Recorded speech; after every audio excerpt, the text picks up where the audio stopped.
Come all you poor workers, good news to you I'll tell, how the good old union has come in here to dwell.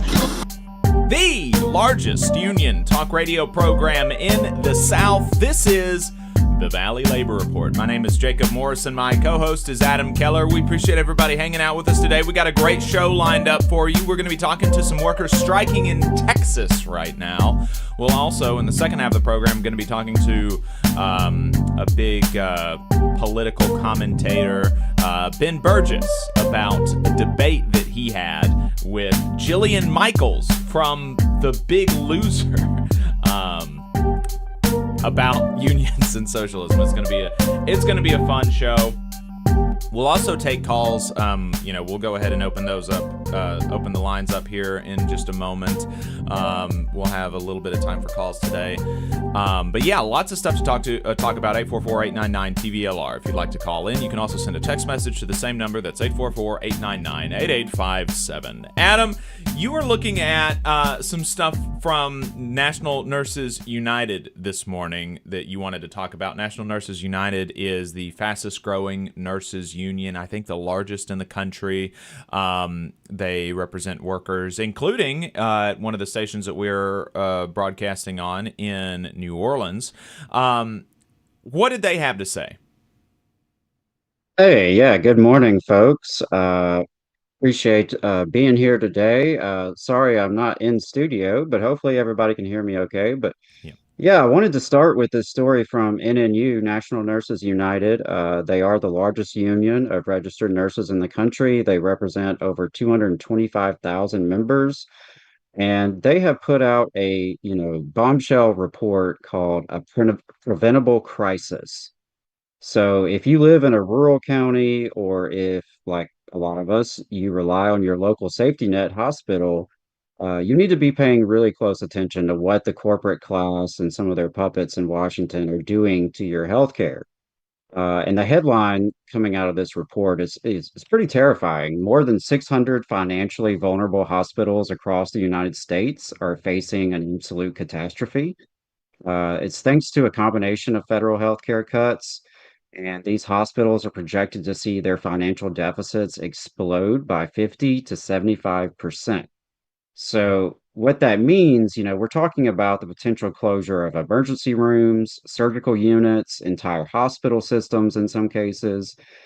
This is not a natural disaster, obviously. This is a policy choice. It's largely a direct result of H.R. 1, the so-called One Big Beautiful Bill Act that was passed almost exactly a year ago in July. And that gutted about $1 trillion in healthcare funding, mostly to hand tax breaks to the wealthiest billionaires in America. So the nurses have been looking at, how we got here. They did the math. They looked at 5 years of financial data from over 3,900 hospitals. They identified 602 hospitals that were already on the brink. They were already carrying a combined deficit of over $10 billion before these cuts even hit. So then you pile on 3 concurrent federal cuts happening right now, and it drags these hospitals down by another 5 to nearly $8 billion. Basically, it's a triple threat because there is a mandatory 2% Medicare sequestration trigger due to federal debt ceiling fights. Don't ask me what all that means. What I do know is that bottom line is there's less money going to Medicare. And second, there is a massive 10 to 18% reduction in Medicaid funding under H.R. 1, which is going to be really devastating. And of course, as we've talked about on the show quite a bit, the expiration of the Enhanced Affordable Care Act subsidies on the marketplace, right? And I actually heard multiple stories just this week from people across the state who are struggling. They've dropped their insurance, their healthcare insurance, or they actually are so confused that they think there's an error with the system because they just can't believe that their premiums have skyrocketed like they have. But, something else that's gone very under discussed in this is that the healthcare marketplace navigators, the people who, whose job it was to help ordinary citizens navigate this marketplace and get the best healthcare they could that they could afford. Well, they have slashed the staff of those navigators here in Alabama. I believe it was about 90% of those were laid off. So if you do have an error or you do have some kind of issue signing up for ACA, very few people you can actually reach out to get assistance. So, thinking about who this hits, there are 131 critical access hospitals that they identified, meaning they're the only hospital in a rural county. So if these close and you have a heart attack, you get hurt on the job, your transport time to an ER doesn't just go up by a few minutes, it could go up literally by hours. It also hits 469 short-term acute care hospitals in both urban and suburban areas that are big safety nets for working families. And of course, you'll probably not be shocked to learn that a lot of the hardest hit states are in the South. The working class here in the South are squarely in the crosshairs of these cuts. Out of the 602 vulnerable hospitals they identified, Alabama has 23, Texas has Mm. 35, Oklahoma has 27, Mississippi has 19, Tennessee has 17, Georgia has 10. And, when we think about why are these southern hospitals disproportionately on the chopping block, well, it's because our state politicians, who of course love to talk about family values, rural life, protecting rural Alabamians, well, they've spent over a decade refusing to expand Medicaid. So now our hospitals are getting hit twice because they're losing this federal funding, and they don't have the protective cushion of Medicaid expansion to help keep their doors open. So in their release, National Nurses United President Jamie Brown said that, quote, the true cost will not be measured in the balance sheets of hospitals. The true cost, what keeps nurses up at night, will be our patients delaying emergency care, abandoning preventative services, and mounting financial burdens on working families. When a rural hospital closes, the local economy dies with it. It is an act of economic violence against working people. But I do want to say that the nurses aren't just sounding the alarm, they are fighting back. They have a plan. NNU has launched their national Red Alert Save Our Hospitals tour. They're going all over the country to organize communities and build working class solidarity around these issues and demand some real systemic change.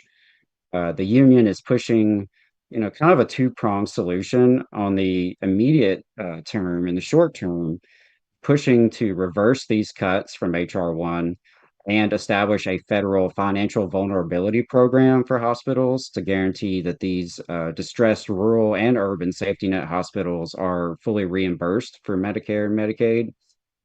Long term, they have endorsed Senator Bernie Sanders' tax agenda. They are very much in favor of the Make Billionaires Pay Their Fair Share Act, which is sponsored by Senator Sanders and Representative Ro Khanna. And it is a simple 5% annual wealth tax on billionaires. And that alone would raise trillions of dollars, which of course could pay for those cuts. It could expand Medicare to cover dental, vision, and hearing, which is a huge, huge need for so many folks. And it could really pave the way for single payer healthcare for everybody. As the NNU president said, nurses reject the deadly agenda of the billionaire class and their Republican puppets. They're taking this fight directly to the streets, and I think it's important that we stand with them because union power is about more than just bargaining a contract at a single workplace. It's also about mobilizing the whole working class to defend our collective right to live, really. So yeah, you can go to nationalnursesunited.org, check out the report, A Preventable Crisis. Definitely share it with folks and let people know, those, especially those of you who work in healthcare or, have friends, family who work in the healthcare industry. Very important information. And we need to know how many of our hospitals are really at risk. Another thing about this that you didn't mention was that we are right at the 1 year anniversary of the bill that is causing so much of these issues, the so-called One Big Beautiful Bill, and the AFL-CIO released a fact sheet about because at 1 year you should start to be able, and you are able to start seeing some of the effects of we were promised all of these great things from this bill. So what is actually happening? And it's not good. Adam just ran through all of this stuff with the with the hospitals, but there's so many other things that that this bill has affected, and so many other things that this bill has taken from working people, right? Yeah, absolutely. I mean, if we just want to stick on the healthcare for now, like writ large, there's about 3 million people who've been forced off their health insurance, right? And those folks who still have their health insurance through the marketplace are paying on average 58% more for their premiums. Deductibles have reached a record high. As I mentioned, obviously, the Medicaid cuts, those state Medicaid budgets have been cut by $679 billion across the country. Mm. And there's a lot of new red tape. It's stripping coverage. By 2028, up to 10 million more people will lose their Medicaid. Now, at the same time, you also have food assistance that's being cut. Right. There are about 4 million Americans who are anticipated to lose their SNAP, their food stamps, as they're commonly called. Participation's dropping in a lot of states. The states are going to have to pay more to maintain their SNAP program. So Alabama, for example, is going to have to pay about an extra $175 million out of the general fund budget just to maintain the food stamps program, the food assistance program we already have. And, all of this also contributes to pretty bad job market, right? In 2025, the U.S. economy experienced almost zero job growth.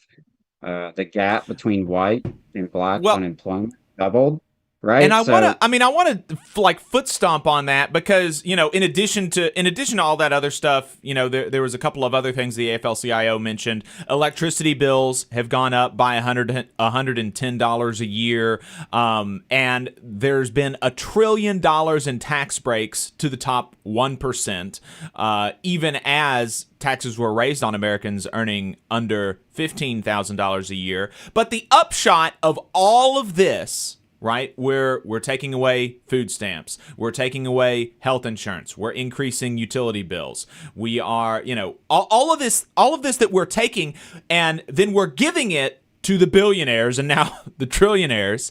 The upshot is supposed to be that we create more jobs. The upshot is that through the private sector, our lives are improved. And yet, as you said, Adam, the 2025 was one of the worst years for the job market in decades. The U.S. economy experienced almost zero job growth in 2025. Basically, no new jobs. And if you look at particular sectors which were supposed to be a focus of the administration, like manufacturing actually lost jobs in 2025, which was not the trend that we were under in the last president. Manufacturing jobs were on the rise if you look at the trend line from Biden's 4 years. And now they're on the decline. They're starting to come back up a little bit this year. But in 2025, we lost manufacturing jobs. There was a while there that we were losing manufacturing jobs at almost the same clip as we were losing federal government jobs. And there was basically a whole program to try to destroy federal government jobs. And so that, you got to wonder about the effectiveness and the competency of the administration when, for this one sector, federal government, you've got people who are purposely trying to destroy that sector of the economy. Like, that's the goal. And then This other sector of the economy, their goal is ostensibly to create more jobs and more investment. And you have almost the same result? That does not speak well to the competency of these leaders. And working people are the ones that are bearing the working people are the ones that are bearing the pain from this. I'm really glad you brought that up because, yeah, the jobs is such a big factor here because, as you mentioned, you've got big cuts to federal jobs, which are super important throughout the country. I mean, these are not just Washington, D.C. jobs, right? These are in basically every community. These cuts to healthcare, that translates to less healthcare workers, right? This is on track to throw 600,000 healthcare workers out of a job. And these policies are threatening 1.75 million construction jobs, according to NABTU, along with over 800,000 clean energy jobs in the next few years, right? So these were jobs in some cases where, I mean, people have been hired, right? Like Right. projects were ready to go. I mean, people, I mean, ground was cleared in some places, right? A lot of projects have been impacted by these policy choices, particularly HR1. But, if you're cutting the public sector and then you're starving healthcare, you're cutting in construction and clean energy, I mean, I guess ICE agents is the only job category that seems Right. to be really getting pumped up right now, and that's really scary for all of us. So, but yeah, I wanted to make sure we lifted up that NNU report because, as we've talked about on the show, these hospitals are so critical to local economies. I mean, in our area, Huntsville Hospital is the second largest employer, second only to Redstone Arsenal. You're talking over 20,000 employees. So anything that negatively impacts that hospital is going to Mm-hmm. negatively impact tens of thousands of families Right. directly as employees before we even get into the broader social cost of declining care and less preventative care and on and on. So, yeah, I thought that was important and appreciate NNU for really being bold and stepping out, not just by sounding the alarm, but really coming out to the table with policy recommendations and painting or connecting the dots, right? That our healthcare is getting worse so that rich people can get richer. Yeah. And we've got to make sure that's understood. Adam, last week was America's 250th anniversary. We had on Joe McCartan to talk a little bit about that. You had some more thoughts.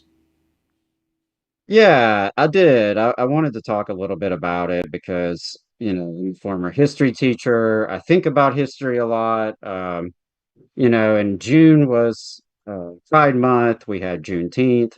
Last week was the 250th birthday of the country. And, maybe on the surface, those are all different commemorations, but to me, they do really point us to the same fundamental truth, something that every unionist in this country really ought to understand. And that's that the labor movement and the broader working class has only ever been as strong as our ability to stand together. Because if you can convince working people to fear one another more than they fear exploitation, the boss has already won. It's the oldest trick in the playbook. And nowhere has that strategy been used more effectively than right here in the American South. So, for those who don't know, Juneteenth commemorates June 19th, 1865, when enslaved people in Galveston, Texas, finally learned slavery was abolished and they were legally free, more than 2 years after the Emancipation Proclamation. So it is a celebration of liberation, but it's also a reminder that freedom delayed is freedom denied. A lot of labor unions recognize that in their statements recognizing the holiday. My union, IATSE, reminded members that emancipation wasn't simply the end of slavery, it marked the beginning of a new struggle. Because newly freed people immediately faced the questions: how do working people secure dignity, justice, and a fair day's pay for a fair day's work? Freedom alone wasn't enough. Workers needed power, they needed organization, and they needed solidarity. And that's really where the labor movement enters the story. Reconstruction wasn't simply about rebuilding the South after the Civil War. It was about answering a question that we are still wrestling with today.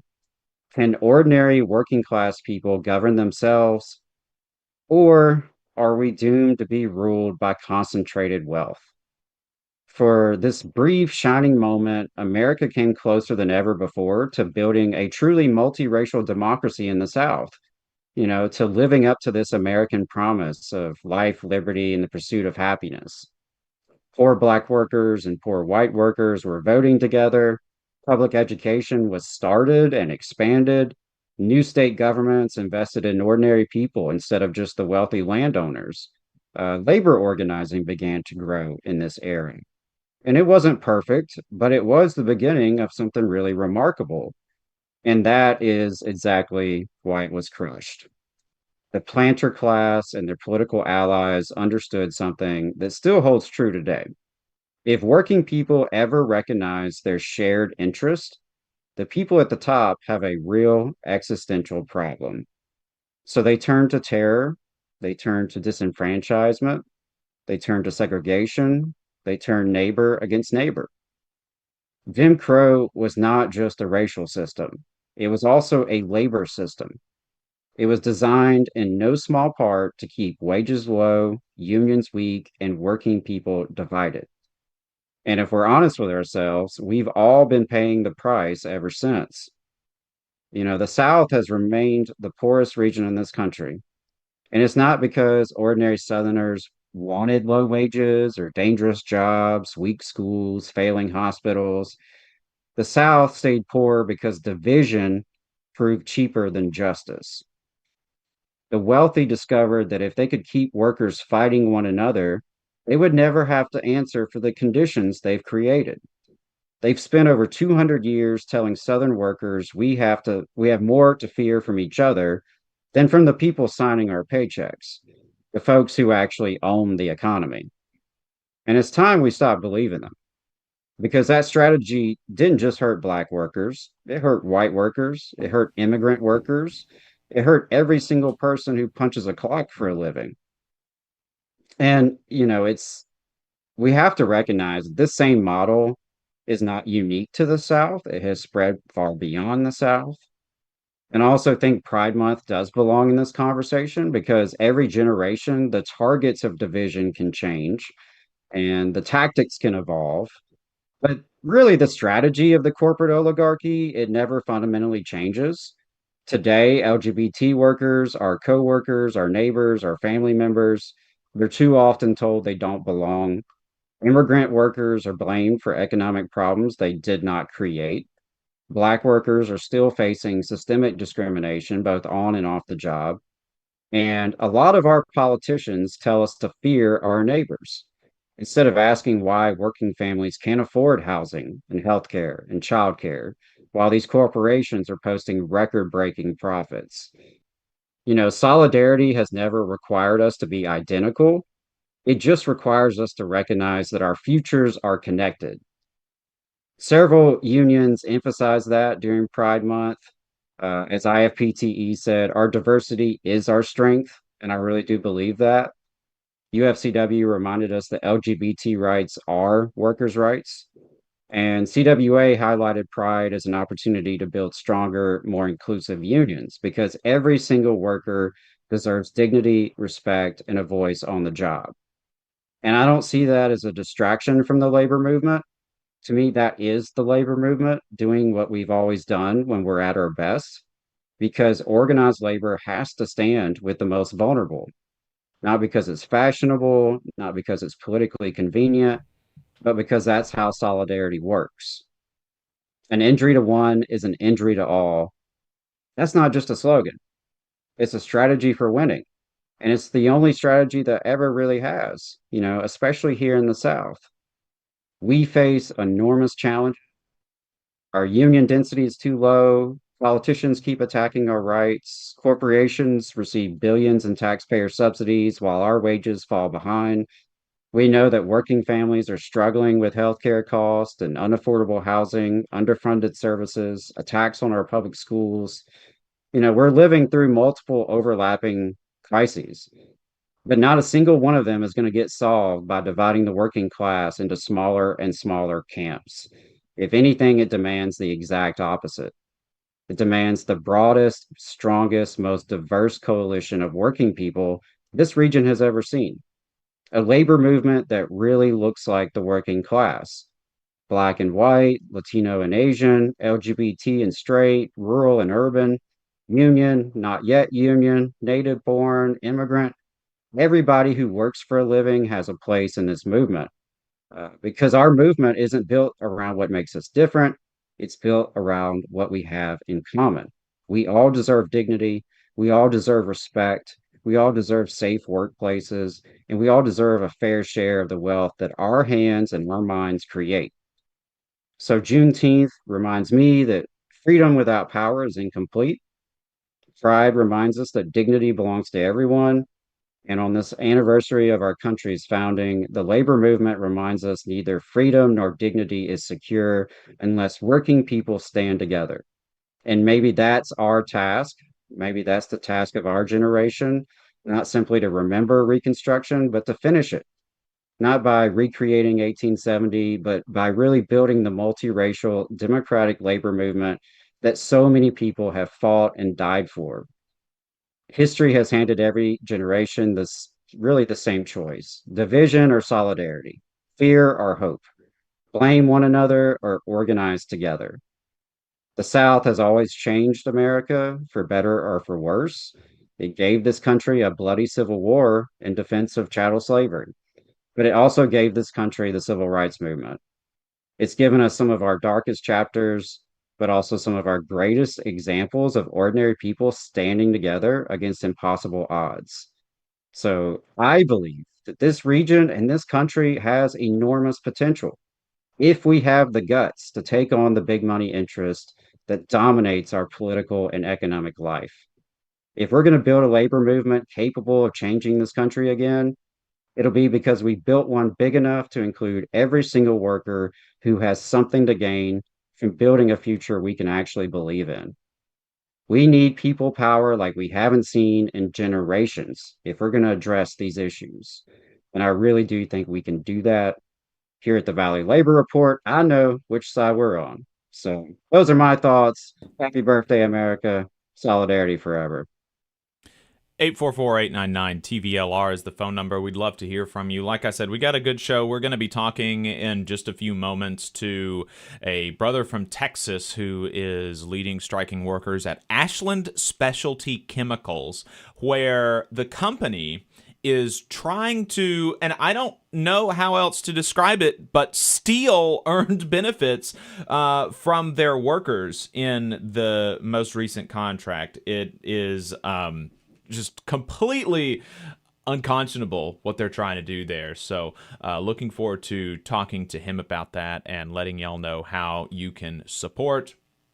We'll also be talking about the USMCA, which Trump pulled out of last week, and seems like there's not enough conversation about that. I don't understand how there's just literally no discussion about the fact that we have pulled out of the USMCA and the USMCA is now going to be wound down. I potentially it's because there's a 10-year cooling off period. So there's going to be a decade before we're actually out, but that process has now been started by the Trump administration. So maybe the thought is that the next president will re-enter it, and so it's not actually going to be a big deal. I don't know, but it seems like a big deal to me, and basically nobody is talking about it. So we're going to talk about it a little bit. Going to head to a break. We'll be right back, folks. You're listening to the Valley Labor Report, 844-899-TVLR to call in or text. Be right back. The attorneys at Maples, Tucker & Jacobs have stood with the working people of Alabama for over 40 years, providing skilled legal representation for your workplace injury claims. When you are injured on the job, it can be a scary time. The attorneys at Maples, Tucker & Jacobs have the experience to guide you through the process to make sure that you and your family are properly taken care of and your rights are protected. If you need help, call the attorneys at Maples, Tucker & Jacobs at 855-617-9333 or visit online at www.mtnj.com. No representation is made that the quality of legal services provided is greater than the quality of legal services provided by other law firms. Support for the Valley Labor Report comes from the International Federation of Professional and Technical Engineers Union. Learn more by visiting www.ifpte.org. Are you looking for a better future, a career that can have you set for life, and to be a part of something that's bigger than yourself? If you are, then consider a skilled trades apprenticeship with the International Union of Painters and Allied Trades. The work of IUPAT is all around us, from the industrial painters who work on the bridges to drywall finishers, floor coverers, the glazers who install the glass in our skylines, and so much more. With an IUPAT apprenticeship, you earn while you learn and receive benefits while learning the trade, including a pension. We provide world-class education free of charge. That's right, no student debt. Our starting salaries for apprentices that graduate is above the national median salary with benefits for entire families. And you have the flexibility to take your trade wherever you'd like in the country to work. IUPAT District Council 77 covers our entire region, so give Adam Booth a call at 205-603-3142 for more information. Again, that phone number is 205-603-3142. Come build a better future with us today and join IUPAT.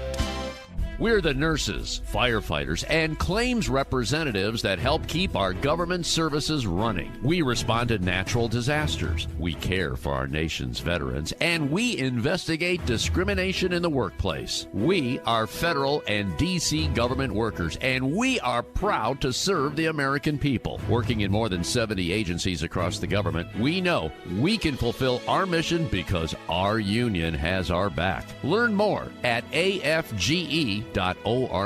Paid for by the American Federation of Government Employees, AFL-CIO. Since 1889, the National Association of Letter Carriers has protected the rights of city carriers as they deliver the mail and offer support for their community. The Alabama State Association of Letter Carriers makes their legislative voices heard when it comes to issues involving the U.S. Postal Service and the working members of the union. The National Association of Letter Carriers has been longtime supporters of the Muscular Dystrophy Association and the Stamp Out Hunger food drive. This message is sponsored by the Alabama Association of Letter Carriers. To learn more, visit NALC.org.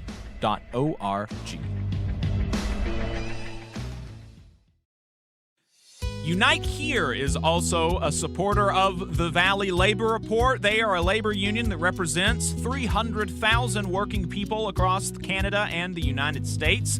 Their members work in the hotel, gaming, food service, manufacturing, textile, distribution, laundry, transportation, and airport industries. You can learn more about Unite Here at unitehere.org. Come all you poor workers, good news to you I'll tell, how the good old union has come in here to dwell. A battle in the heart of Alabama caught our attention. Coal miners in one community, they've been on strike now for months. Working as long as 12 hours a day, 7 days a week, in some of the most dangerous conditions. I really think that the labor movement is the single greatest force for democracy in the history of the United States. The story of Alabama is a story of not just resilience, but of militancy. I say no contract, you say no code. No contract, no contract. If we ain't all free, ain't none of us free. You're listening to Alabama's only union talk radio show, The Valley Labor Report, with Adam Keller and Jacob Morrison. That's right, folks, from the mountains of Tennessee to the bayous of Louisiana, broadcasting online and on the radio from the heart of the Tennessee Valley, the Spice Radio Studios in Huntsville, Alabama. This is the Valley Labor Report. My name is Jacob Morrison. My co-host is Adam Keller. We just wrapped up talking about some of the implications on the one-year anniversary of Trump's quote-unquote big, beautiful bill. Spoiler, they're not good. We'll soon be talking to a union leader of striking workers in Texas. All that and more on today's program. If you'd like to call in, you can do that at 844-899-TVLR. We have one caller on the line. We'll bring them on shortly. You can also send a text to that number or send us a written note at tvlr.fm/contact. If you haven't gotten enough of us by the time that we wrap up here on the radio, or if you just want to see what we're up to throughout the week, you can find us anywhere you find anything online, in particular at our website, tvlr.fm. But we're also on YouTube, Facebook, and wherever you get your podcasts, all at The Valley Labor Report. Just a reminder, your support helps us stay on the air. A huge portion of our funding comes directly from our listeners. So if you want to become a sustaining donor to the program or just make a one-time donation, you can go to patreon.com/The Valley Labor Report or tvlr.fm/donate. We've got a bunch of cool merch for sale at tvlr.fm/store. And finally, if you're a member of a union, then you should think about getting your local, your district, your region, or your international to sponsor the show. You can reach out to us for more details on that. Hey, good morning, y'all. Let me add a disclaimer that any viewpoints or opinions expressed in this program belong solely to their author and do not necessarily represent any organization or sponsor. And we do want to welcome all of our listeners, whether you're on YouTube, Facebook, WVNN, WZZA, WHIV, WGOW, WMSP, WCPT, KTNF, Means TV, or through your favorite podcast app. We are proud to be part of the Labor Radio Podcast Network and encourage our listeners to check that out at laborradionetwork.org. As most of you know, we are not media professionals, just a few diehard unionists who want to amplify the voices of the working class. We're hoping this project can make a difference on that front, and we cannot do it without you. So we want to thank everyone for tuning in, whether you're a loyal fan or a first-time listener. Appreciate you spending some time with us today. Like I said, we've got a caller on the line, a caller from a 205 area code. Let's bring them on the air. 205 area code, what's your name? Where are you calling from? Hi, it's Jacob from Homewood. First of all, Adam, I think you've said before that you're not interested in running for office, but let me just say, if not running yourself, I think you should definitely consider being a speechwriter for progressive politics. Well, we appreciate it, Jacob from Homewood. What's on your? Yeah, we appreciate it, Jacob from Homewood. What's on your mind? Yeah, speaking of running for office, I called in previously about being a U.S. rep candidate. Let me just say the National Right to Work Committee cannot take a hit because I've gotten not one, but two surveys from them. And the first one, I made a Facebook post. Probably they didn't see it, to be fair, but it was like, thank you for the fuel for the winter, National Right to Work Committee. And it was me putting the survey in the fireplace. I want to be, I'm named after, a Harlan County coal miner, right? Kind of connects to the intro song. It was originally by Pete Seeger and a woman who is, from Kentucky, from the situation. And I'm also named after a grandfather of mine who had the public sector unions help in getting his benefits back because he was a prison chaplain and they took away his benefits in retaliation for him standing up for prisoners who were getting abused in Illinois. Basically, they tried to frame him for an escape attempt. So I want to be like at least as pro-union, more so, honestly, as a candidate and representative as Biden was a president. All right. Well, good luck. Appreciate the call. Yeah, I really appreciate the call and would love to find out more about this right to work survey. So I'll be hitting you up this week and getting some details on that. Love to know what they're talking to candidates about. Thanks for the call, Jacob. Appreciate the call. Every week in the South, workers organize new unions. They bargain for new contracts. They fight for good legislation and against bad legislation, and they put the boss in their place. These are some of the stories that we could find last week. This is Last Week in Southern Labor.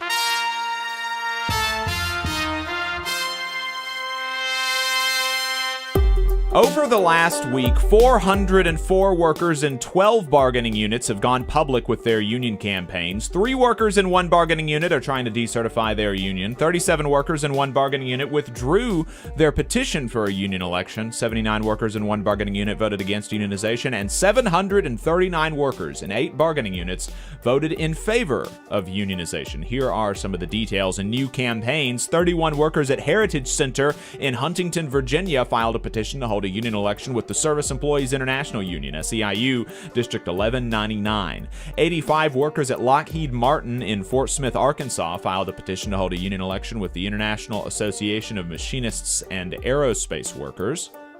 And 71 workers at Herzog Transit Services in Kansas City, Missouri, filed a petition to hold a union election with the Teamsters Local 955. In election results, 131 workers at Gloucester Forest Products in Gloucester, Mississippi, voted 59-51 in favor of unionization with the United Steelworkers, USW. 201 workers at Highline Warren in Glendale, West Virginia, voted 108-70 in favor of unionization with the Teamsters Local 697.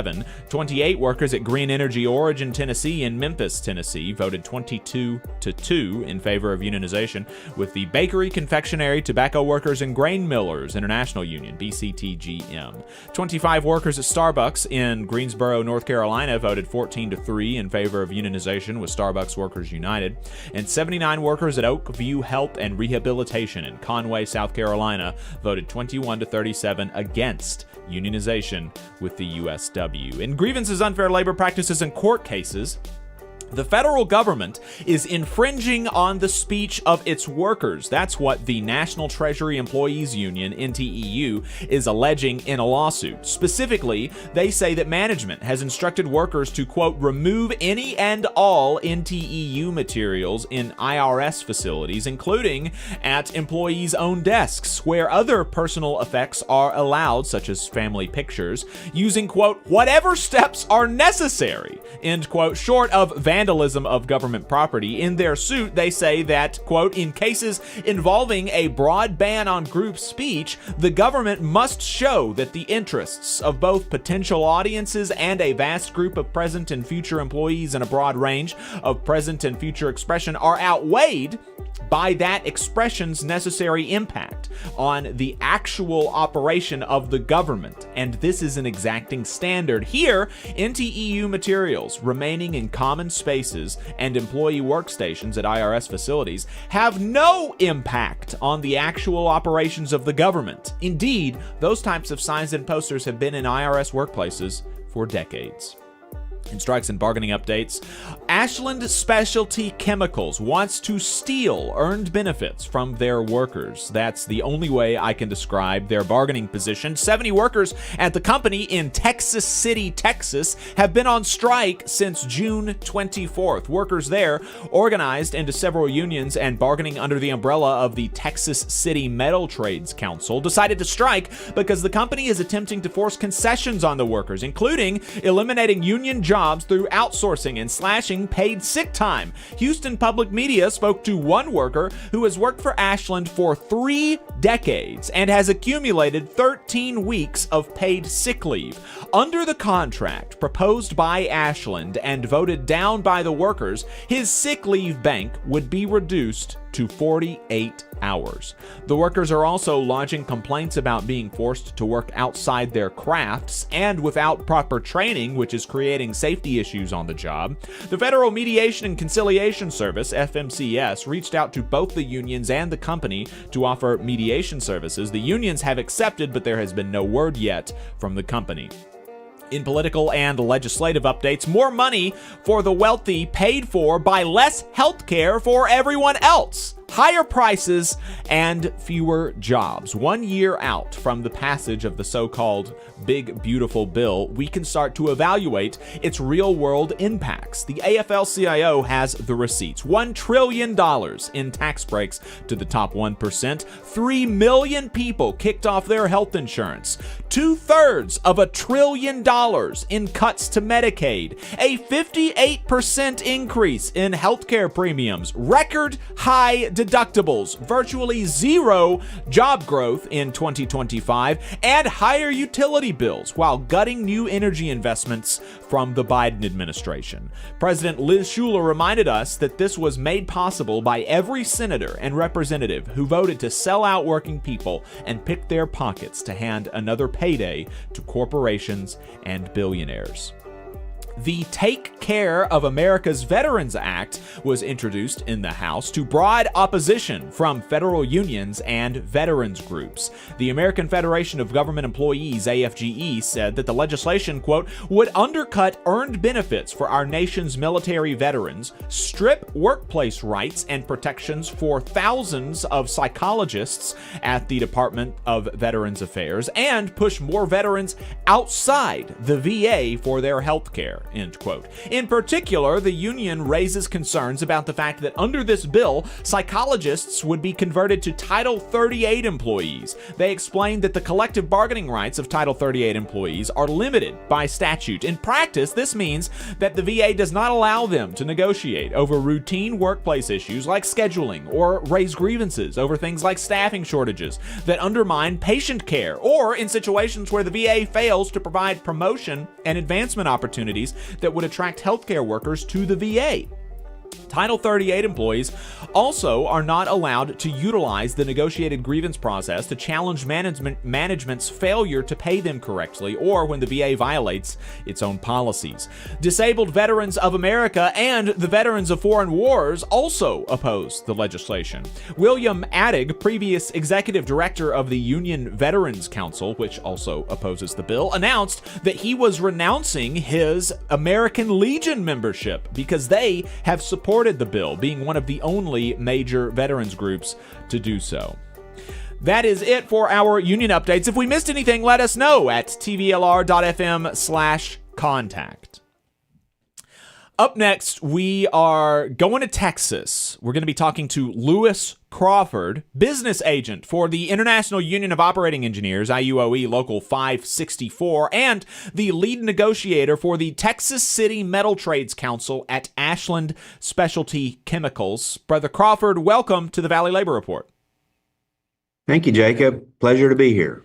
It's great to have you. Can you talk some about what these 70 workers at Ashland do? Sure. Like you mentioned in your report, it's operating engineers. Those are the process operators and the loaders of the train cars and tankers, and also the guys that package the finished product to sell to the customers. Then we have the IBW electricians, we have the machinists with the IEM, and we have the pipe fitters with the UA 211. They're all under the umbrella of the Texas City Metal Trades Council. And so, as y'all went into these contract negotiations, can you tell us when the contract expired, how long y'all have been negotiating, and what some of the issues were at the bargaining table? Sure. We began negotiations on June 1st. Both parties knew it was going to be rough. The company has been talking for over a year now about how they're in financial difficulties. And the workers could see it. They've been treating us bad for over a year. So we anticipated tough negotiations. I actually offered the company an 18-month extension, try to get us through the tough times that they claimed they were having, and they denied that. So we started on June 1st. They were rough. The company tried to take everything away from us. The contract was set to expire on June the 15th. We negotiated it June 12th. The company gave us their offer. We took it to a vote on June 16th, and members overwhelmingly rejected it. We went back to the company. They wanted to go back to the table, which was good, and we did. And they made a few minor concessions, took it back to membership. They again overwhelmingly rejected it, and we went on strike on June 24th. And Go ahead, Jacob. What was in that offer that members voted down? Sure. Well, like you mentioned earlier, the big points are the working out of craft. They want the operators to do boilermaker work and pipe fitter work. They want the machinists and the pipe fitters to cross crafts and do their works. During negotiations, they actually proposed to combine the machinist and the pipe fitters into this classification called a general mechanic, which is a slap in the face to a journeyman's certifications, the apprentice program he went through, his trade. They treat them like widgets, and that's what they wanted to do. We were able to mitigate that during negotiations, but the company is stuck on this other, what they call incidental work. And we all know what incidental work is, and we don't mind doing it. But these things they're asking them to do, changing gaskets on chemical lines, changing expensive instruments and valves. My operators aren't trained for that. They're trained to run the plant safely. They're not trained to do maintenance. And that was a big issue. The sick leave is a big issue, like you said. Right now, a 30-year employee, and there's several 30-year employees at this plant because they've raised their families in Texas City and they've worked at this plant this whole time. Currently, they get 15 weeks of combined sick leave and short-term disability, and the company's proposing to cut their sick leave down to 48 hours. Now, for a 12-hour shift worker, which is what these guys are, that's 4 days of sick leave a year. The company gets 10 days, and I raised that to them during negotiations, at least give you what you got, and they just refused to budge on that. And some of the other issues is and just to make sure that I'm clear on the sick leave issue, that would take, for people that have already accumulated, 12 weeks, it's not that going forward new workers won't be able to accumulate 12 weeks. It's that the people who have a bank of 12 weeks will see their bank reduced. Is right? That's exactly right. Yes. That's crazy. I mean, it would be bad enough if you say, okay, going forward, we're not going to allow this. But the idea that a worker has spent, 30 years of their life, that's longer than I have been alive. And, no doubt some of the best years of their life dedicated to this plant, sacrificed for them, and they have earned this benefit, and they want to take it. That's crazy to me. Yeah, it's ridiculous. And the senior employees need the sick days. Right. They're the ones that need to go to more doctor's appointments and things like that. And it's just ridiculous. I want to go back to the working across craft stuff. When they were proposing having machinists do other work, were they also proposing, to sort of to make sure that the people who were doing work that they were not trained in, were they proposing to have a special training program to ensure that they were able to do these tasks? And also were they proposing, increasing their pay to make up for the fact that now, they're basically wanting them to be journeymen in multiple trades? I mean, was any of that on offer? No, they of course they assured us that safety was paramount to them. But as you can see by the proposal, that's not true. So no, one of the articles that they removed from the contract in our negotiations was the training article. And we asked them, why? Why would you want to remove a training article that cost them nothing, by the way? And that along with wanting to cross crafts, it's totally unsafe. This is a chemical plant in Texas City, Texas. I'm sure we all know about Texas City. The two worst industrial accidents in American history have both happened in Texas City. The 1947 explosion at the docks, and then the British Petroleum explosion in Texas City. Texas City residents, which my members are, a mass majority of them, they understand the safety not just for the employees in the plant, but the community around the plant. I'm just stuck on this, the idea that, that's a major, it's a major concession to ask an operator to do machinist work or vice versa. And so you would think that I just don't understand why they thought that they could get away with doing that without offering anything up in return. I mean, that's just not how negotiations work. That's right. It really wasn't a negotiations. The union sat there for 2 weeks. We made concessions. We were trying to work with this company because we understand the financial bind they're in, and we want the plant to stay there, Right. And so we made concessions, but it wasn't enough. And membership spoke loudly twice. And I'm going to tell you, I know you're probably going to ask me this in a little bit, but the members at that plant are strong. We stayed over there till 11 o'clock last night. it's hot. It's almost 100 degrees in Texas now. Yeah. We're out there on the concrete, but these members are strong. They aren't going anywhere. And so, a lot of times when we talk to people who are in negotiations, there's not even a sort of fig leaf of financial problems with the company. The company is just openly trying to make more money. But it sounds like there are Ashland Specialty Chemicals. You're saying there is something of a financial bind that y'all as the union and the workers are willing to try to meet them halfway and say, look, we recognize there's something going on here, and we want this plant to succeed, and we're willing to kind of meet you halfway, and we want to work with you. Is that the case? There's like some financial difficulties at the plant? Well, that's what the company tells us, and we take them at their word on that. And yes, we tried to help them. My extension offer, the members aren't even worried about money. This strike isn't over money. It's not over a number. It's over safety. It's over losing our benefits. Every worker, if you interviewed them right now, every member would tell you, don't give me a raise, renew our contract, keep it like it was, and we'll go back to work. It's not about money, not for us.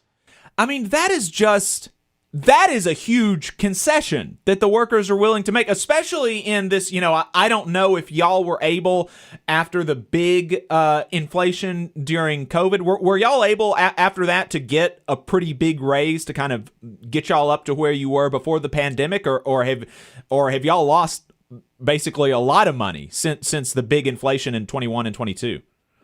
Yeah, we haven't gained on that. We're still behind on the cost of living, and we're okay with that. Like I said, this is a good place to work, or it used to be.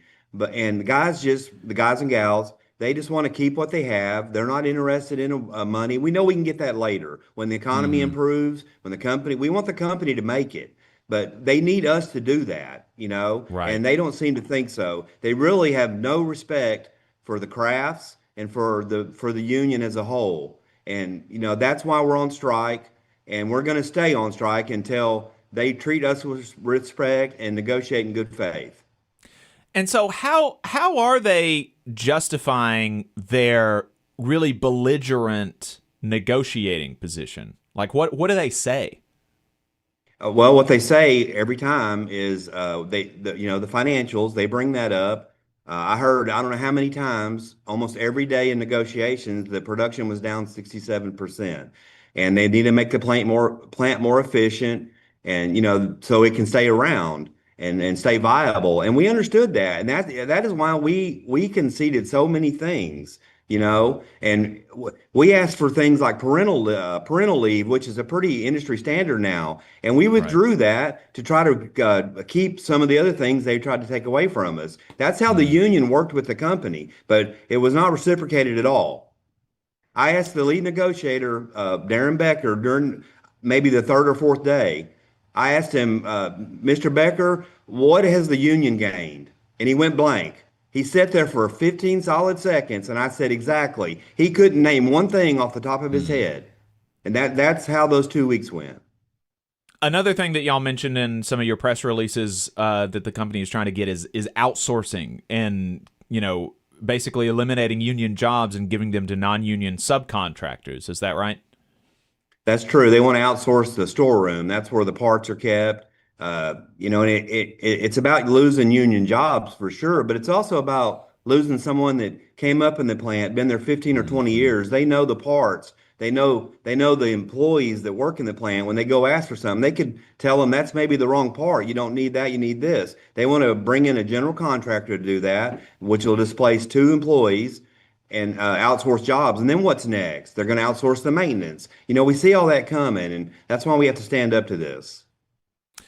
So, as you said, y'all voted down the contract offer. Y'all been on strike since June 24th. What has the energy been like on the picket line? Oh, it's been amazing. I mean, the brotherhood is wonderful, and all the local unions, Texas AFL-CIO, the Gulf Coast Labor Federation. I'm missing all kind of people, I'm sure, but every day people are coming to the line. They're bringing supplies. They're coming to walk. It's just been amazing. What about, are there any political leaders that are in the community or in Texas that are supporting the strike? Sure. We've had so many, I can't name them all. Leticia Gutierrez came by, Stephanie Baird from Brazoria County. Like I said, I'm going to miss them. We probably had Right. 8 or 10 that stop in and they go walk the line with us. They talk to the members. They bring us water and Gatorade and any other supplies we need. Yeah, it's been phenomenal. And that's what's keeping these brothers and sisters going. And I'm going to tell you, they are stronger yesterday when I left them than they were the first day. And I'm not just saying that. This is wonderful. They're all gelling together. They don't all get together like this because they work different shifts, and it's been wonderful to watch. Right.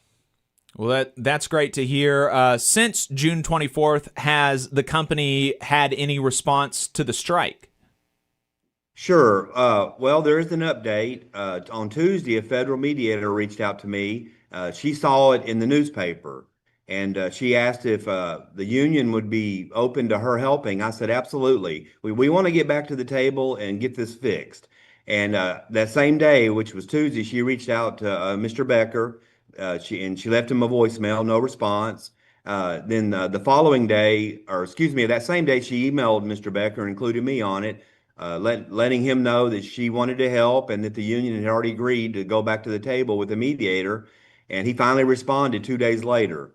And right now we're working out dates. I told him I was ready to go back Monday. Let's go Monday and get this fixed. Long story short, we're not going back to the 27th. And that's okay. As long as we go back and the company negotiates in good faith and tries to work with the union, we're willing to get this done. All right. Well, Lewis Crawford, business agent for IUOE Local 564 and the lead negotiator for the Texas City Metal Trades Council at Ashland Specialty Chemicals. Thank you so much for your time. How can listeners support? Sure. Go to our Facebook page, Local 564. There's all kind of links on there. There's links to help donate supplies or funds if you'd like. There's a petition on there to send the company a letter telling them to get back to the table and negotiate in good faith, and just share our post. That's been phenomenal too. And thank you, Jacob, for letting me do this interview and getting the message out. Absolutely. Thank you for your time, brother, and good luck. Thank you. We're going to take a break, folks. You're listening to the Valley Labor Report. Stay tuned. If you want a good-paying union job in construction or nuclear plant maintenance in North Alabama, then you need to talk to the Laborers International Union of North America, LIUNA Local 366. They're recruiting for jobs right now, so if you're interested, please apply online at liunalocal366.com or call their hiring hall at 256-383-2466. That's 256-383-2466. No experience is needed, and we offer free training, but you must be able to pass a background check and a drug test. Local hiring that grows our community with good-paying jobs and benefits is our mission. Live better, work union. Local 366. Feel the power. The Valley Labor Report is also supported by the Communication Workers of America. Learn more at cwa-union.org. Support for this program is provided by the International Association for Machinists and Aerospace Workers, Local Lodge 44 in Decatur, Alabama. Learn more at iamaw44.org. The Valley Labor Report is also sponsored by the United Automobile, Aerospace, and Agricultural Implement Workers of America, better known as the UAW. They are one of the largest and most diverse unions in North America, with members in virtually every sector of the economy. UAW-represented workplaces range from multinational corporations, small manufacturers, and state and local governments, to colleges and universities, hospitals, and private nonprofit organizations. The UAW has more than 400,000 active members and more than 580,000 retired members in the United States, Canada, and Puerto Rico. You can learn more about the UAW and join at uaw.org. The Valley Labor Report is also sponsored by Labor Notes. Labor Notes is a media and organizing project that has been the voice of union activists who want to put the movement back in the labor movement since 1979. You can learn more about Labor Notes at labornotes.org. The attorneys at Maples, Tucker, and Jacobs have stood with the working people of Alabama for over 40 years, providing skilled legal representation for your workplace injury claims. When you are injured on the job, it can be a scary time. The attorneys at Maples, Tucker, and Jacobs have the experience to guide you through the process to make sure that you and your family are properly taken care of and your rights are protected. If you need help, call the attorneys at Maples, Tucker, and Jacobs at 855-617-9333 or visit online at www.mtnj.com. No representation is made that the quality of legal services provided is greater than the quality of legal services provided by other law firms. Support for this program also comes from the Mid-South Council of Retail, Wholesale, and Department Store Union. Learn more at rwdsu.info. Union leaders, do you want a powerful website and mobile app built just for your members? The Union Active system, created by Unions America, makes it easy to share news and documents, send alerts, and keep your members engaged anytime, anywhere. Trusted by thousands of unions, Union Active streamlines communication so you can focus on what matters most, your members. With real-time updates, secure messaging, and custom features built for unions, you'll keep your members informed and engaged 24/7. Get Union Active today. Visit unionactive.com to learn more. Union Active, the ultimate website and communication system for unions. Come on, you poor workers, good news to you I'll tell. How the good old union has come in here to dwell. Labor creates all wealth. All wealth should go to labor, and you're listening to the Valley Labor Report. My name is Jacob Morrison, folks. Appreciate you tuning in. 844-899-TVLR is the phone number you can call or text and get on the air right now. If you're tuning in online, go ahead and like the stream, subscribe to the channel, and give us 5 stars if you're listening to us as a podcast. We're coming up on the end of the first half, but you can find us online at the Valley Labor Report on YouTube or Facebook to continue watching. We got a great second half of the program lined up. We're going to be talking to Ben Burgis about his conversation with reality TV star Jillian Michaels about unions. Did not go well for her, is my assessment of the conversation. But I enjoyed it. I had a good time, and that's really what matters, I think. 844-899. Appreciate everybody hanging out with us online. Joe on Facebook says good morning. Alexander in YouTube says good morning. Union Gus says solidarity from the Pacific Northwest. Union Joe says good morning. Appreciate everybody tuning in. The Dancing Bread said he had something he wanted to talk about, a labor issue in Florida. So yeah, feel free to call in and we'll take the call. Every day across the South, workers are killed on the job, stolen from, discriminated against, or sexually harassed, and sometimes the employers are caught. These are last week's stories. This is Boss Watch. Managers for an Alabama construction company have been arrested in Italy on suspicion of international labor exploitation. The company, Cadell Construction, was tasked with building a $350 million American consulate in Milan, Italy, and were paying workers less than $2 an hour. The workers, largely migrant workers from Kenya and India, were initially promised significantly more, though still not nearly enough at only $29,000 annually. However, once they got to Milan, room and board was illegally deducted from their pay, and they were also forced to work 10-hour days and 6-day weeks. When they protested, demanding the pay that they were promised, the company told them that the number that they were given in their home country was not a promise of payment and was just, quote, for visa purposes. And then the workers were threatened with defamation lawsuits and deportation. The investigations were opened by prosecutors in Italy. The U.S. State Department also claims to be looking into the allegations, and the CGIL, Italy's labor federation, said they intend to seek back pay and damages for the workers. Over in Texas, a 25-year-old worker at Elon Musk's SpaceX South Texas facility died on the job in May after falling 50 feet.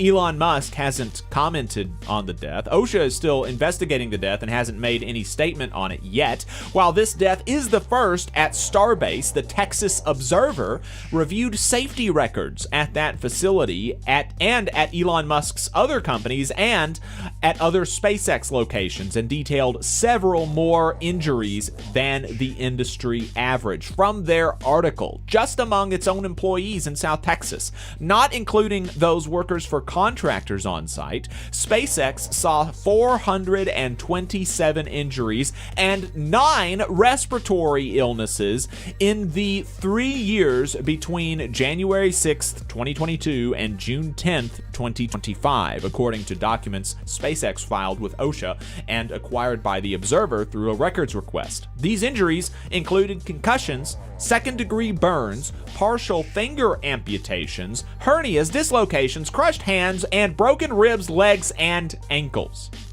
When the Observer compared these rates to other facilities, they found that the company had an injury rate that's more than 5 times the national average for comparable space vehicle manufacturing facilities in the United States. The company's facility in Hawthorne, California, for example, which has more than twice the number of employees of Starbase in South Texas, has less than half the injury rate of the South Texas site.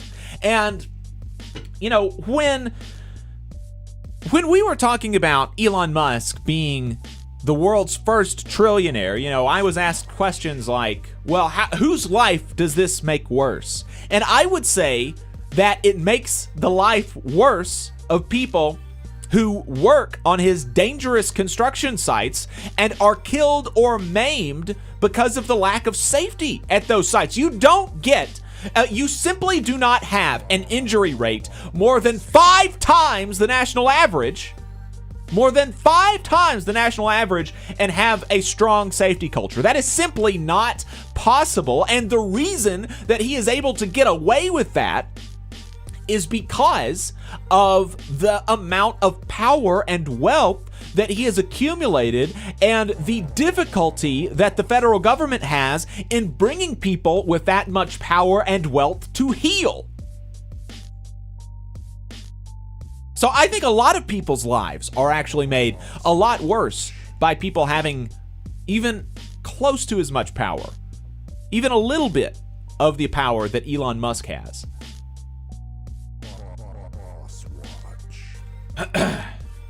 Adam, you said that you had a few plugs that you wanted to get to.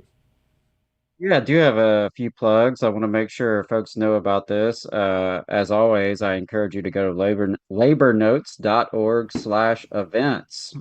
They do have a couple workshops going on this month online. So if you didn't make the big conference last month or you haven't attended a Labor Notes training in person, you can do it online, and I do recommend it. The first one coming up is going to be on July 15th in just a few days. It's going to be a stewards workshop, so specifically for stewards and elected officers who, work on disciplinary cases. But this is assertive grievance handling, and again, that's July 15th. It's going to be at 7 o'clock Central. So check that out. Share that with your local stewards. And then very exciting, Labor Notes is going to be kicking off another round of their Secrets of a Successful Organizer series. That will start on July 29th at 6:30 p.m. Central. This is kind of their, foundational training for organizing, for how to have one-on-one conversations, how to map your workplace, how to, identify issues, how to build a team around you to organize in your workplace. And this could be, organizing a new union if you're at a workplace that doesn't have a labor union yet. it could be organizing skills that you take into a union that already exists, right? Maybe you need to do some internal organizing. Maybe you want to build out a caucus, or you just want to strengthen your local or local federation, whatever the case may be. Even if you're a community or political organizer and unions aren't necessarily your day-to-day thing, you can still learn a lot from this. I highly recommend it. You can also pick up the book from Labor Notes, Secrets of a Successful Organizer. I always push that to folks, especially if you're just getting involved in movement work and you just need a little bit of kind of basic training. I think it's a great opportunity. So I wanted to lift those two up. Again, go to labornotes.org/events, check those out. Also wanted to mention Alabama Arise will hold a virtual event on the 30th of July from 6 to 7:30 p.m.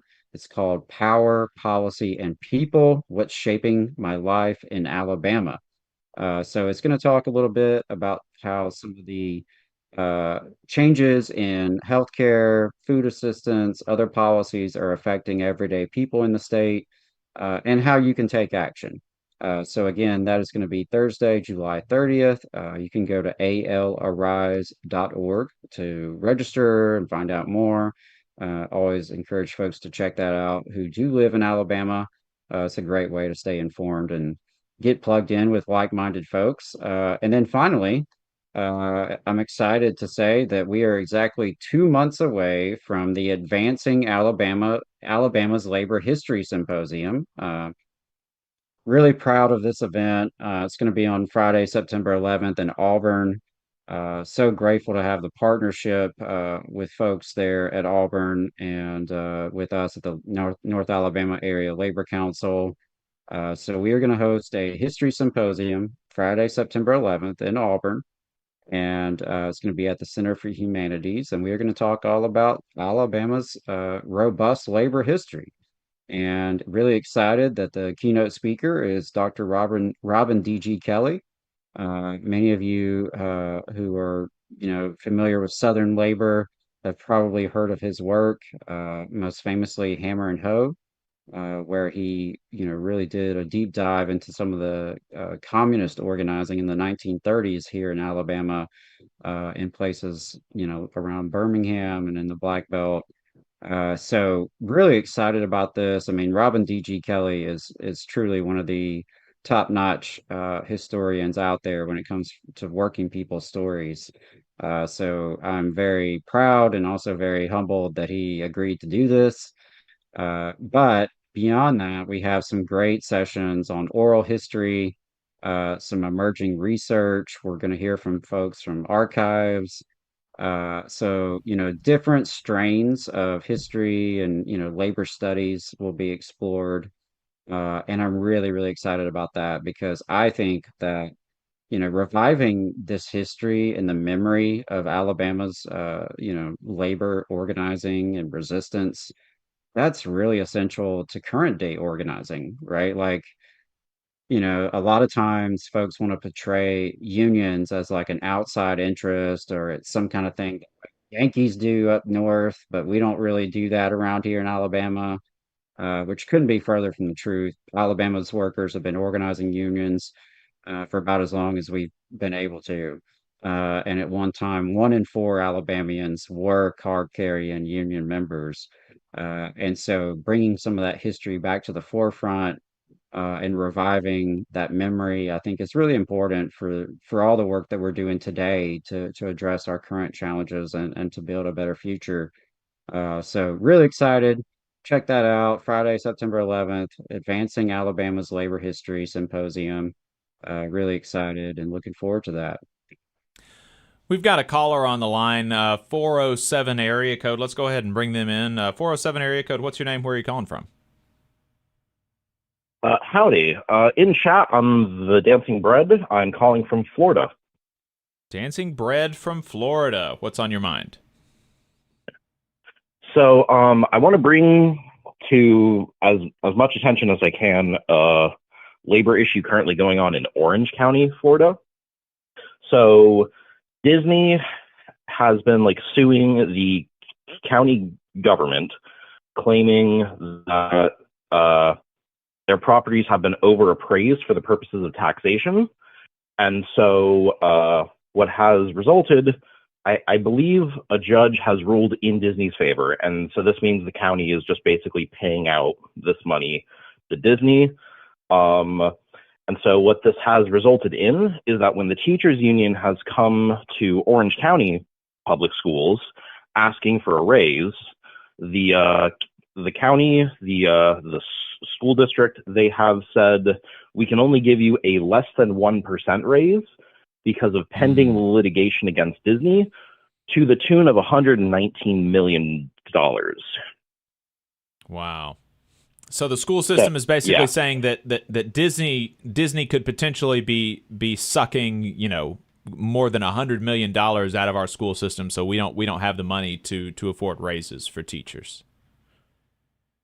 Yes, and then there are two unions that are basically under Disney that are partnering with the teachers union to ask them to drop the lawsuit.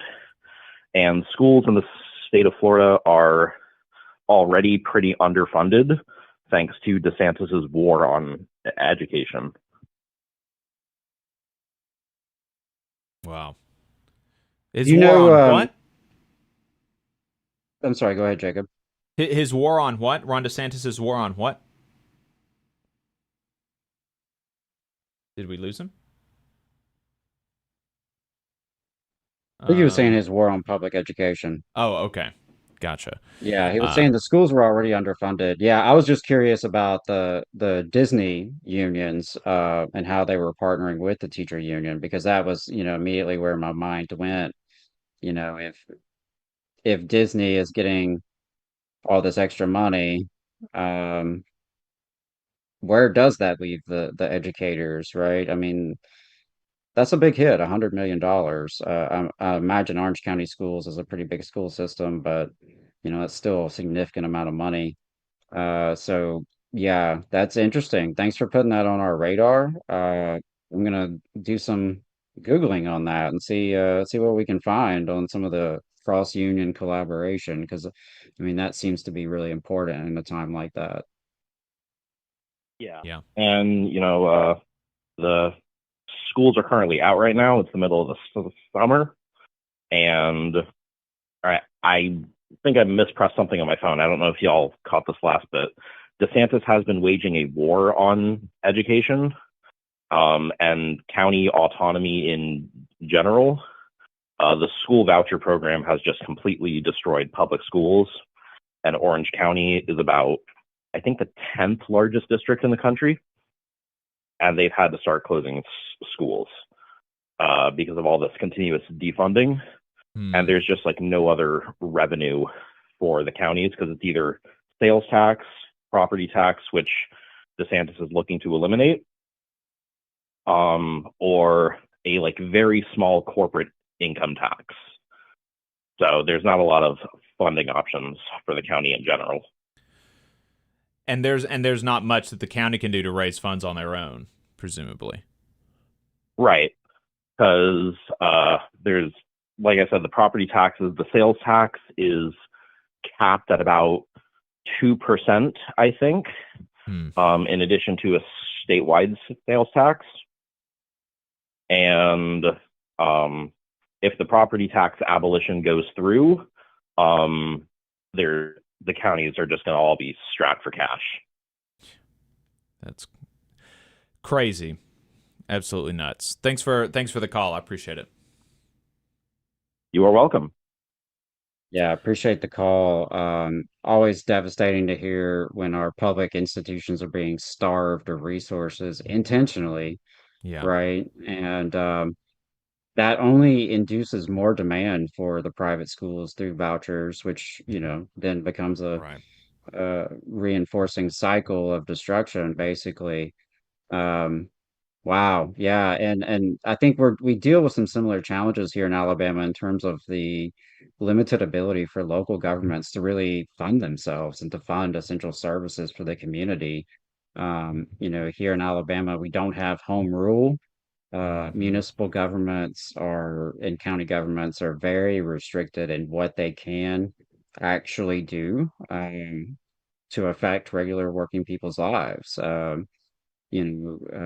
Years ago, over a decade now, one of my earliest forays into organizing was fighting for the minimum wage, and we had momentum across the state. We raised the minimum wage in Birmingham.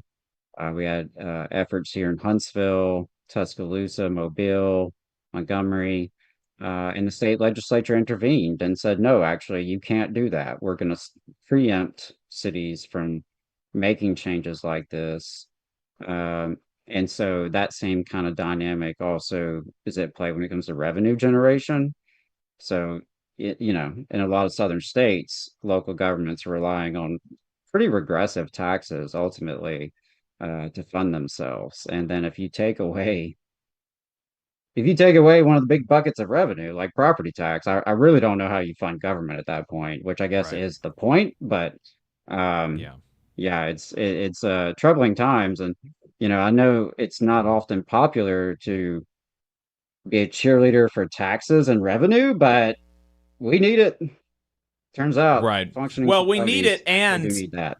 we need it, and I mean, there's lots of rich people in Florida that you could get the money from. It doesn't have to be that you have to raise sales taxes or property taxes on low income or working class folks. You can start. I mean, everybody should have to pay. Everybody does need to pay taxes, and maybe there's a case to raise taxes on everybody at some point. But I think there's a lot of low hanging fruit in a place like Florida. We got another caller on the line. This one from a 317 area code. 317 area code. What's your name? Where are you calling from? What's up, guys? It's Heartland Teamster. Heartland Teamster. What's on your mind? Well, you guys know we just had our convention, and there won't be an election. The Fearless slate didn't get on the ballot, and this will be the first time since we got one member, one vote that the Teamsters will not have a Democratic election. There will just be, just Sean O'Brien again. And whatever you think about Sean O'Brien and Fearless, this is not, this is not a good look for the Teamsters to not have an election and to not be able to, make a choice. Democracy, whichever way it goes, makes everybody, stay on the ball. Sean O'Brien started fighting back more against UPS when Richard Hooker announced that he was going to run for, the presidency of the IBT. So democracy, it pushes us to be better, and it's just disappointing. It's a disappointing result to see that sort of Fearless didn't get the delegates to get on the election, didn't get the signatures to get on the election, and it's just concerning to see the way that the Teamsters are going. We have a lot of problems in the Teamsters right now as far as we're sort of listless politically. Seems like we're moving towards the Republicans. You guys are just talking about Florida, and in Texas, we endorsed Greg Abbott. And Texas is one of the, if y'all know anything about Texas, it's one of the worst places as far as preemption is concerned. Party of small government, but the smallest government, when they, Austin made a municipal, work order where construction workers could take water breaks, and the state house preempted that. And said, no, local municipalities can't make that language, or can't make that, that sort of municipal order. That's up to us. And so now, down here in Texas, the only thing that will protect you in Texas is a union, and that's concerning. And it's concerning that our union endorsed Greg Abbott. So I guess I'm just calling in. I got the day off. I like to call in, talk to you guys when I get a yeah. Saturday Heartland off. Teamster, hang on for just a minute. We're coming up on the end of the first half of the program. We'll wrap this up, and then we'll if you stay on the line, we can keep it, because I've got a couple of things that I wanted to ask you folks. Appreciate everybody tuning in. We're coming up on the end of the first. We're at the end of the first half of the program. If you want to continue listening, you can go to Facebook or YouTube at the Valley Labor Report and continue watching the program. We've got a great second half lined up for you. We're going to be talking to Ben Burgis about his talk with Jillian Michaels about unions. That'll be fun. If you don't do that, though, we appreciate your time, and we'll see you next week. All right, we're off the radio now.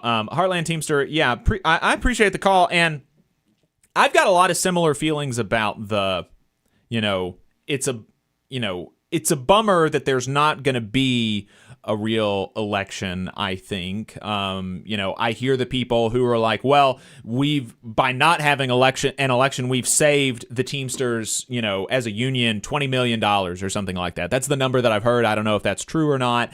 But, for an organization of 1 million people, $20 million, that sounds like a lot of money. But then you remember the Teamsters is 1 million people. That's like $20 per person. Is it worth $20 per person to have an election for the leader of the organization? I think probably. I think that's probably, not an unreasonable number. Even if that is the actual number, it could be smaller. I'm not sure. But so that's definitely a bummer. But I see people that are kind of frustrated with the Teamsters or with Sean O'Brien for that result, and it feels to me that sure, Sean O'Brien didn't make. He certainly didn't go out of his way to make it easier for a person to challenge him. But I guess I have a really difficult time believing that the environment politically in the Teamsters with respect to its internal politics is more constrained than it would have been under Hoffa Jr. Like, is there more retaliation for leaders who speak out against Sean O'Brien than there was against leaders who speak out under Hoffa Jr.? I mean, I suppose that's possible. That would be difficult for me to believe, absent some comparative data. And so understanding that, it feels like a big part of the blame does lie with the Fearless Slate or, other forces who were interested in challenging O'Brien, but were not able to get the support like other challengers have for, the last 35 years. You said this was the first time since there were direct elections. I think that I saw that there was one non-direct election, basically by acclamation, like 35 years ago. But it's the first time that this has happened in a very long time. But what do you make of that? I mean, is that kind of where you're at, or am I missing something? Yeah, I think that's fair. I would say that a big part of this is TDU, and TDU being in lockstep with Sean O'Brien. Basically, TDU they'll take your money, and then they'll do what the education department of the IBT is supposed to be doing, but they don't really back candidates anymore, especially not against Sean O'Brien's people. The TDU, one of the big things that they used to do was they would help you run an election against your local leadership. And, now that seems like that has just, totally gone away. And so TDU's been the only game in town for a long time as far as reforming the union. And when they got in bed with Sean O'Brien, they said, "Oh, we'll get him in there, and then we'll hold him accountable." Right? Well, they got him in there, and then there's been no holding him accountable. there's been a fair bit of retaliation from Sean O'Brien. Is it more than Hoffa? I don't know. Who tracks that? I suppose we could collect all of the retaliation that Hoffa did and collect the retaliation that's gone on under the Sean O'Brien administration and compare the two. Maybe there's more retaliation during the Hoffa days. There's certainly been worse times in the Teamsters as far as retaliation is concerned. That's obvious. But the Sean O'Brien administration is not a rupture or a departure from the old guard. The Sean O'Brien he was a born again reformer, and now he's sort of shed that sort of facade that he needed to run on the Teamsters United, under their banner. So I think a lot of this has to do with TDU and the fact that there's not really a political resistance within the Teamsters. There's a small group that broke from TDU over part-time, wages and rights during the UPS contract campaign. They're called Teamsters Mobilize, and they are trying to take up the fight against sort of the new old guard, but they're small. They're not anywhere near what TDU is. So with TDU having sort of abandoned their role in the ecosystem of the Teamsters, and Teamsters Mobilize being sort of this fledgling upstart group, there's a power vacuum as far as who holds power accountable within the Teamsters. And Fearless unfortunately couldn't get it together. They couldn't get the signatures, and they couldn't get the delegates. So but again, they don't have that political apparatus, right, that has been built over these years. And maybe the Fearless people will stay together and build those networks and build that apparatus that will yield maybe better results next time. But I don't know. That's my analysis of the situation. We'll see. Appreciate the call, Heartland Teamster. Thank you. And I hope you enjoy the day off. We're going to take our break now, and we'll be right back.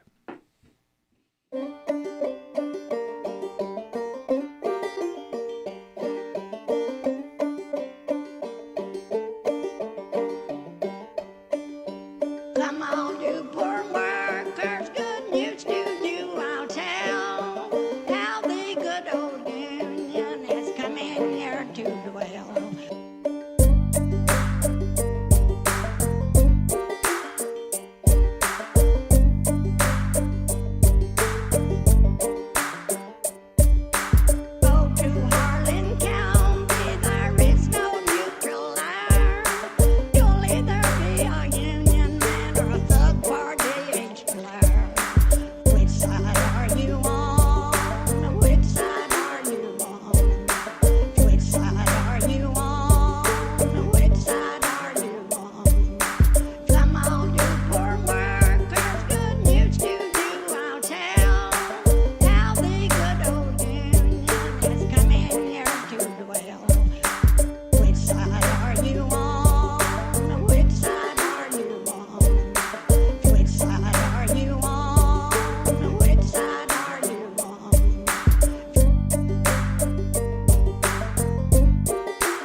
This is Overtime, a production of the Valley Labor Report, the largest union talk radio and online news outfit in the South, coming to you from the heart of the Tennessee Valley in the Spice Radio Studios in Huntsville, Alabama, now broadcasting across the Mason-Dixon line in Chicago and Minneapolis. Thanks, everybody, for tuning in. We are run by working people and for working people all over the country. My name is Jacob Morrison. My co-host is Adam Keller.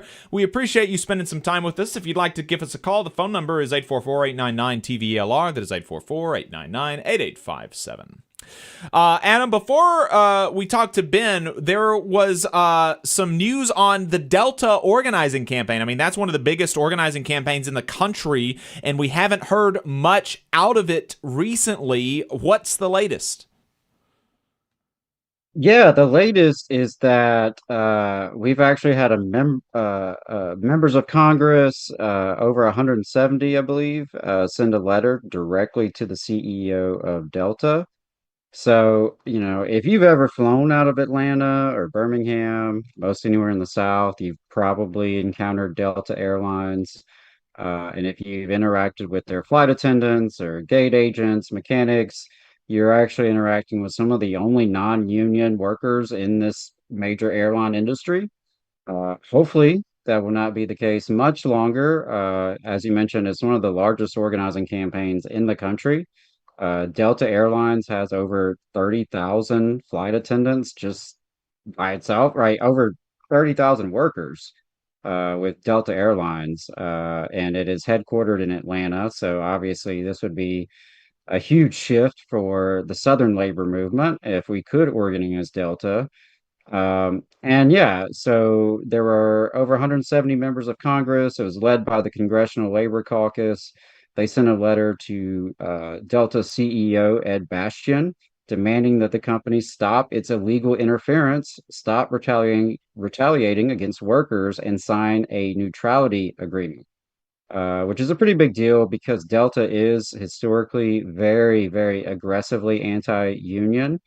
There are, as I mentioned, tens of thousands of workers there. They have spent decades trying to, cultivate this image of being a family. They run some very sophisticated union busting campaigns.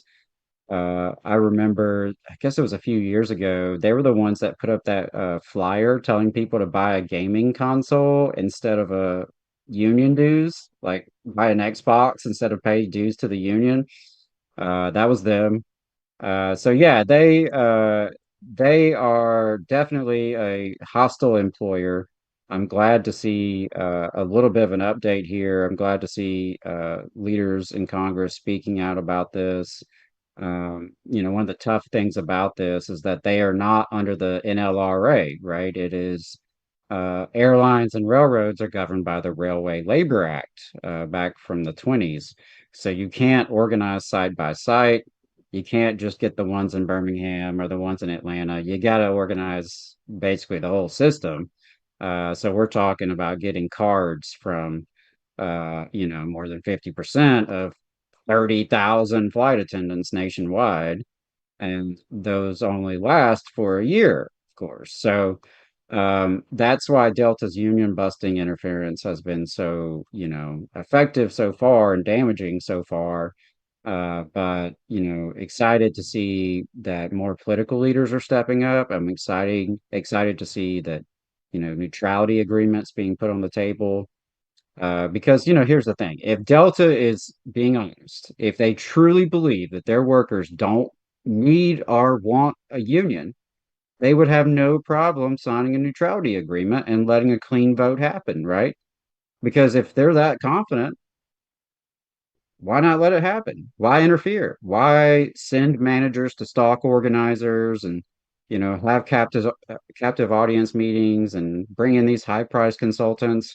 If y'all are so great, if the employees are so taken care of, they'll vote down the union. You have nothing to worry about, right? So that's kind of the message. Delta should sign a neutrality agreement. As you know, flight attendants are basically the first responders in the air. They help keep us safe. Historically, it's a very women-dominated profession and has dealt with a lot of nonsense and discrimination. over the decades as a result. But AFA, CWA has done a great job organizing in this industry. And yeah, I really hope they can break into Delta because this is a huge employer in the South. These are a lot of workers who deserve the voice of a union, just like their colleagues who work for American Airlines and Southwest and all the other major airlines. So yeah, Absolutely. check that out. Flight attendants posted the letter. They put out a news release, but they did share the full text of the letter. You can see if your congressional representative signed on. I did not notice Terry Sewell. I'll do a quick look for Representative Shamari Figures. So I'll be looking to see if Alabama has any congressional signers of this document, especially since we've got Delta Airlines employees here in Alabama. Mm-hmm. Yep. All right. Appreciate that update. We have now on the line Ben Burgis. Ben is a Jacobin columnist, also host of the podcast Give Them an Argument, and co-author of The Blueprint, How Socialism Can Work in the Real World. But potentially his most important new title is guest of Jillian Michaels' program. Is that right, Ben? Yeah, no, that's clearly the big one. So I wanted to talk to you about that. Y'all talked about unions for a little bit, but I just wanted to kind of 30,000 foot view of the conversation. I went and looked at some of the top comments on her channel, and here were just not a random collection of the ones that I liked, the first 10 most liked comments. So she now prints out the ChatGPT responses. Interviewing 101, let your guests finish their sentences. This is like watching a professor debate a 15-year-old. Jillian is way out of her depth. Michaels, teach me I know nothing, won't let him finish a sentence.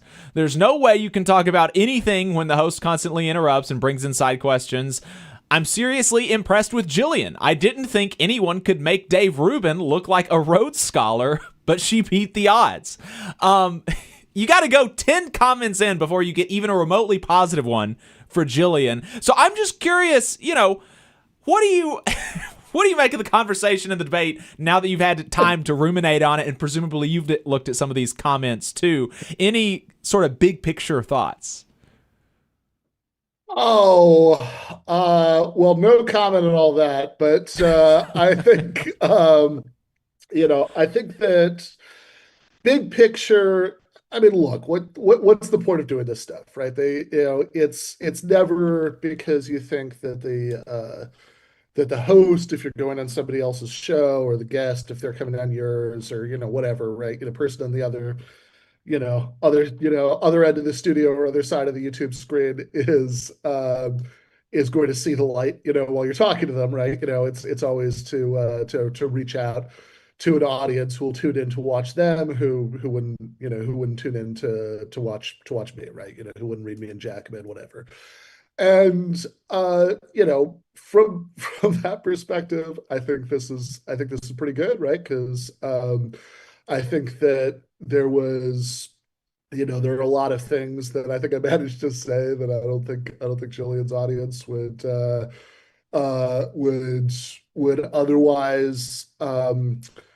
otherwise hear.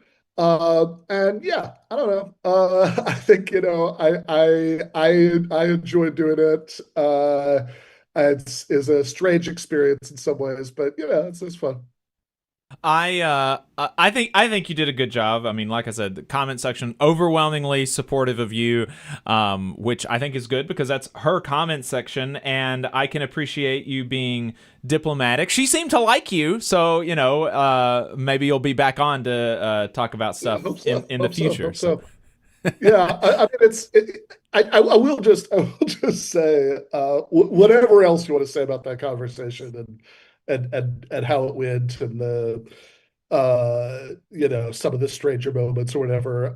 It's also it is also worth underlining how hard it is to get these people to agree to do this, right? So few of them will, right? Like this is like I have whatever is wrong with me to like actually really enjoy doing this, like is in fact wrong with me.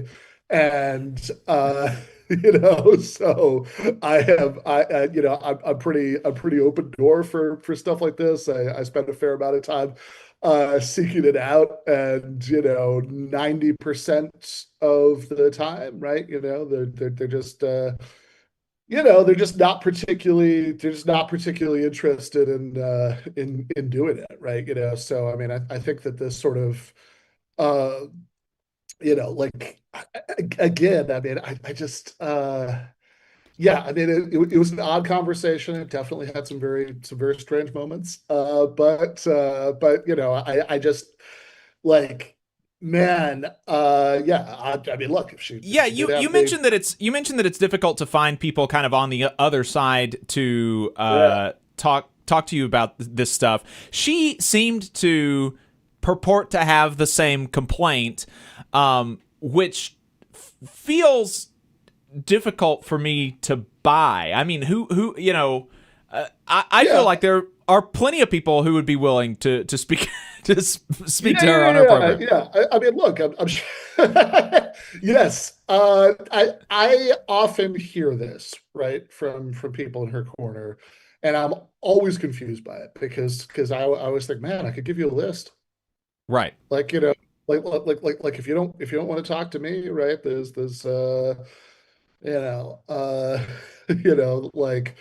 like Shirley, you're, Sam Cedars, who I guess she did talk to, or, there's the, get the charming mid-Atlantic version, Nathan Robinson, whatever, right? I mean, like there are all these people who are, right, who are extremely happy, right, to do this.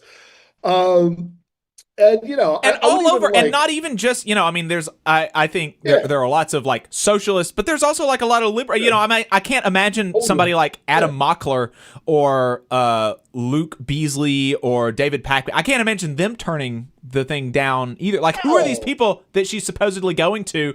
And they're like, no, I don't. I won't debate you. Yeah, I mean, I could believe that like she maybe had like specific people she wanted to who wouldn't, because there are lots of people who don't.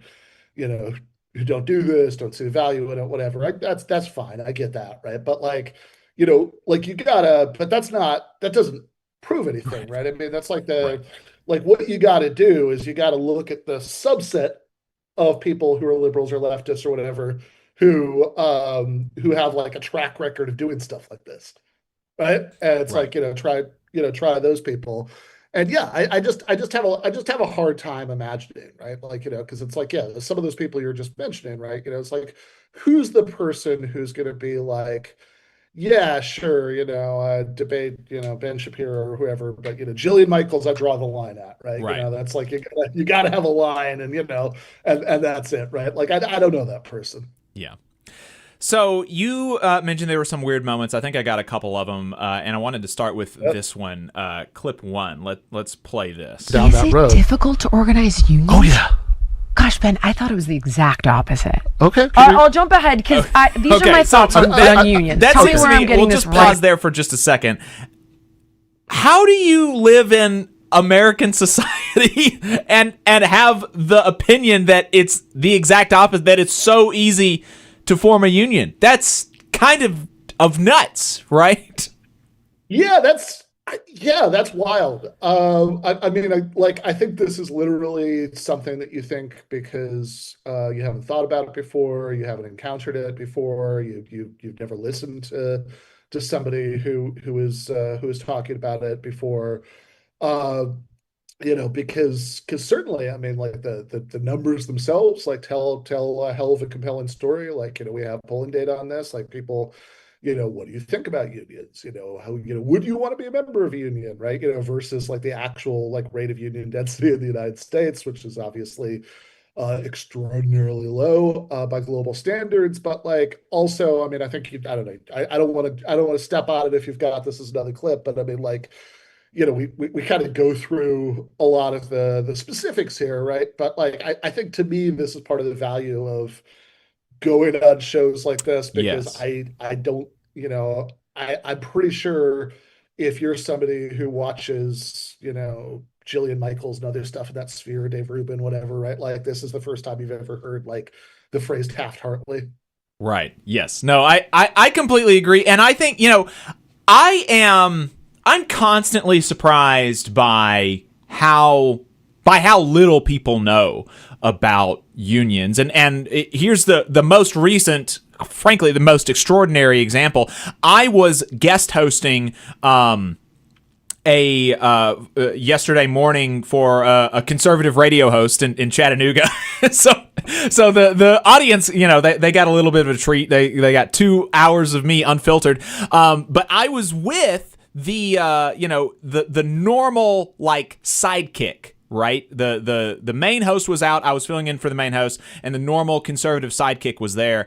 And he's this conservative guy, and somebody texts in about which is something that I didn't know, which is pretty niche stuff. But apparently, Jimmy Hoffa was detained in Chattanooga for a little bit during a federal jury tampering trial. And I was like, oh, that's some interesting, Chattanooga history. Thanks for letting me know about that. And the sidekick is like, who's Jimmy Hoffa? Yeah. What? Right. Who's Jimmy Hoffa? What do you mean? Who's Jimmy Hoffa? What? I was didn't even see the Scorsese movie. Seriously. I mean, he's young too. I mean, he's my age. He's also 29.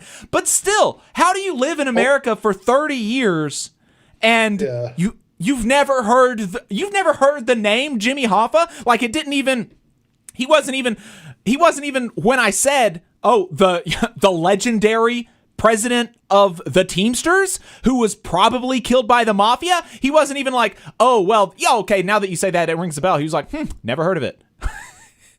Which that's pretty incredible. I mean, like, this is like, and he's supposed to be a media guy, right? I mean, sidekick on a daily political talk show is supposed to know, like, presumably this guy is more informed than the average, listener of a conservative. He's a figure on a daily political talk show. Never heard the name Jimmy Hoffa. And it really shows that, like, he's starting from a position where he knows so little about organized labor that, like, he doesn't even know the stuff that you would think would be part of the repertoire of somebody who, like, hated organized labor. Right. Okay.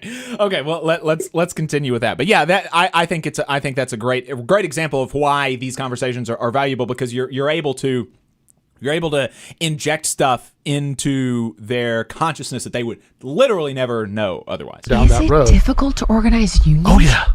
Gosh, Ben, I thought it was the exact opposite. Okay. I'll jump ahead because these are my thoughts on unions. Tell me where I'm getting this right or wrong, okay? And I mean, just tell me when to do this, but I would love to talk about the ways that we make it hard to organize one in the U.S. Oh, you're going to do it right now. Okay, love to. so this is my very rudimentary understanding of unions. Okay, so to me, this seems, again, like a situation that requires balance, right? So, in other words, when everything's going badly, you've got a situation where they're so strong. Okay, I'll give you an example. Sure. Here's an example that I pulled that I wanted to ask you about. So it's the UK in the 1970s, and this guy Attlee, who unseated Churchill, had put a more socialist system in place, but they ended up in the 70s with stagflation, and here's why.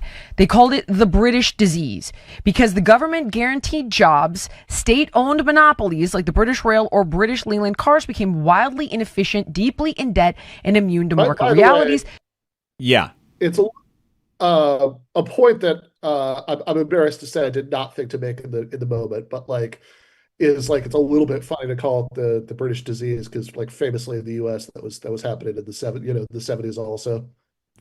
Yes, that's another thing that I was thinking about. That didn't this happen?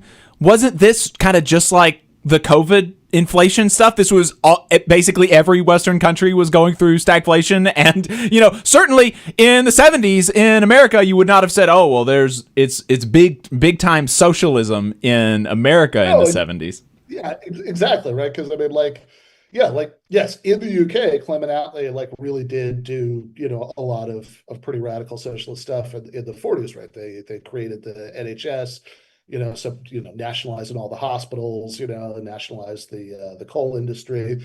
But in the U.S. we didn't do any of that, right? And famously, famously we still had stagflation, and like if anything, it was blamed on on Jimmy Carter, but Carter was very unsocial. I mean, Carter was actually the sort of like real father of the neoliberal turn in the Democratic Party that Clinton hogs the credit for, right? Like so. That clearly wasn't it. But yeah, I mean, a point I do make, go back to the clip. A point I do make as it goes back is that it's a little weird here. Like it should also, so that's like one point that I didn't make, that it's a little crazy to say that there's this like, it's because of the Clement Attlee stuff in the 40s that there was stagflation in the 70s in the UK, while it was also going on in the US and other countries. Right. But like, so yeah. But then the other one is like, that I definitely do make at some point in all this is, anytime somebody wants to tell you a story about why something happens and they just skip like 30 years of history, right? They're just like, well, X happened and then we skip ahead like 30 years to Y happened, right? It's like, so therefore X caused Y. It's like, well, I don't know, man, maybe. But I mean, like, that's a lot can happen in 30 years. Like you gotta, you gotta do a little bit more work than just saying one of these things was before the other one to say that was the cause. Right. Yeah. Let's continue. The union stranglehold, trade unions grew so powerful that they could effectively shut down the country to demand wage increases, which drove inflation higher, and this culminated in the 1978-1979 winter of discontent, where trash piled up in the streets, graves went undug because of strikes, and the country was functionally broke and unmanageable. Then Thatcher comes in, and she takes inflation from 22% to 4%. Now, just real quick, this is where I would say, okay, here's what seems to be the balance on this one. And tell me if I'm getting this wrong. All right, hold on. Okay, so just really quickly, because I didn't include, I don't think I included in the clips your response to this. So you gave the response about the, that this was also happening in the United States. The United States was not big socialist. But also, and then you talked about how there was really not much made or much kind of elaboration on exactly why is it that you're alleging that these policies made this happen in Britain, even though it happened in the United States. Anything else that we wanted to say about the winter of discontent? I don't know if you've read any books about that since the since you did this. Yeah. Well, I mean, I think that the main thing, and I guess this actually, anybody goes back and watches the whole thing, this much I actually did say. The main thing I just say about this is that anytime there's a standoff, right? I mean, like it's always, and you say like, oh, well, the standoff is the fault of this one side because they refuse to budge, right? It's like, well, hold on. I mean, by definition, you can always do that in either direction, right? I mean, that's like, right. So, if you're going to say, well, it was the fault of, British workers for not giving in, I mean, unless you just have it as a general principle that it's bad to cause too much disruption,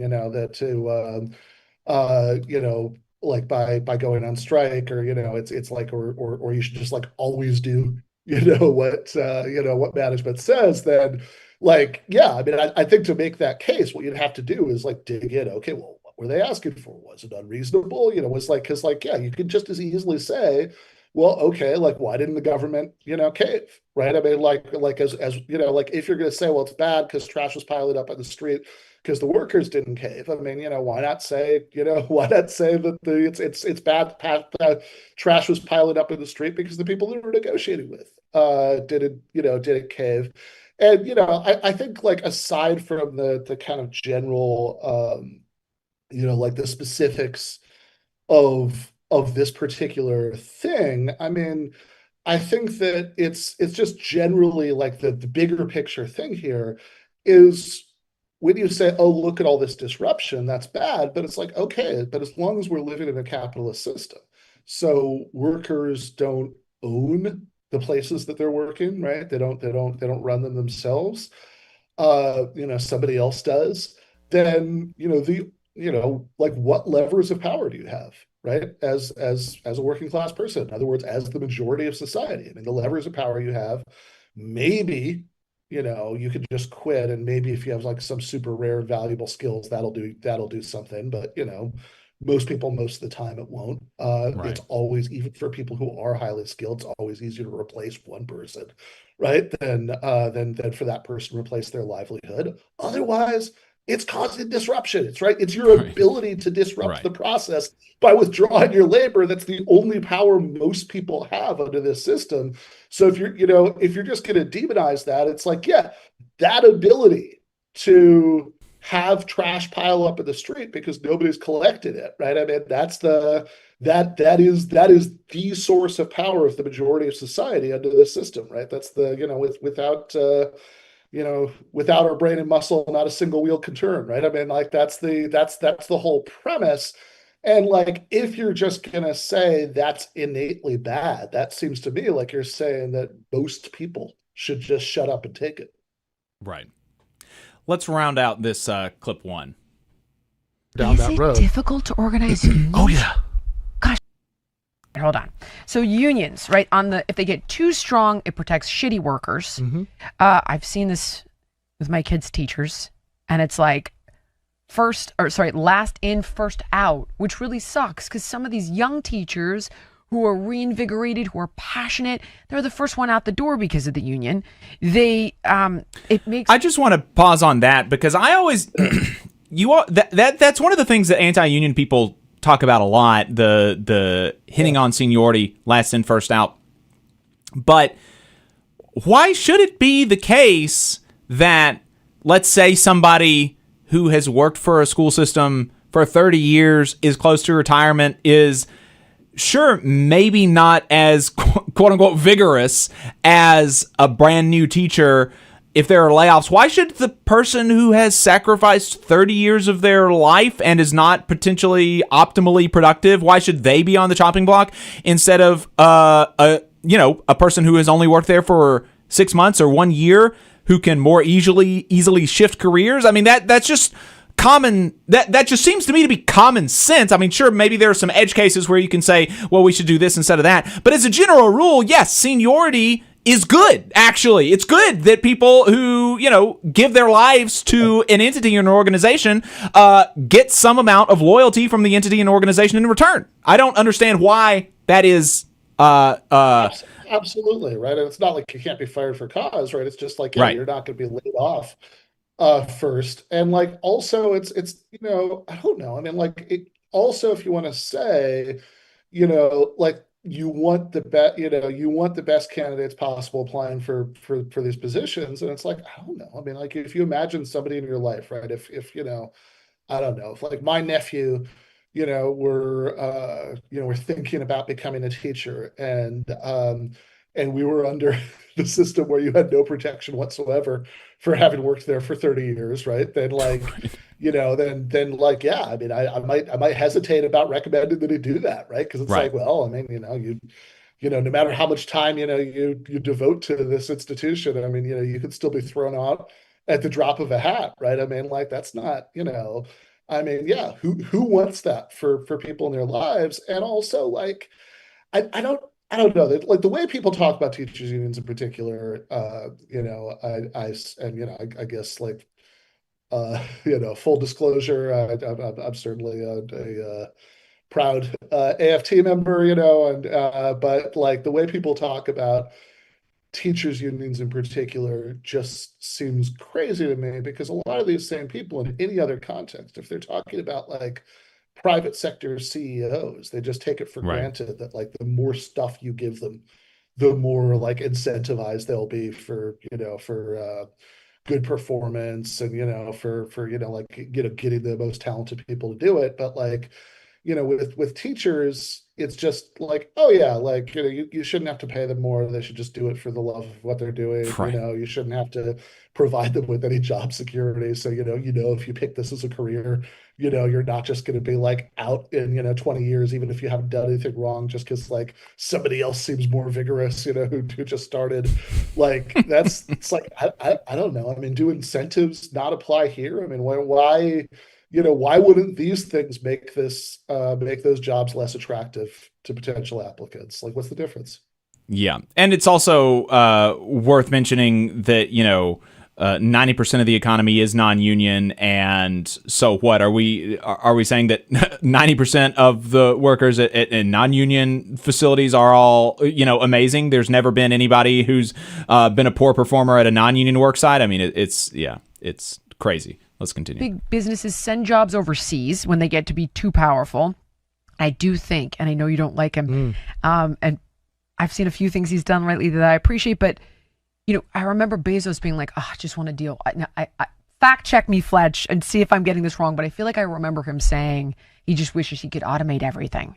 And I was like, oh, that's terrible. But that's arguably the reality, right? Is these big companies are just going to send jobs overseas. They've been doing it.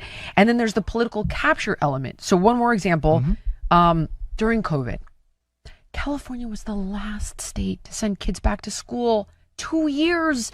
And kids at the last one, because the teachers union had Newsom by the cojones. So, there were a couple of things there at the end, but something that I find has just been completely memory hold is, and we followed the teachers union and COVID stuff pretty closely.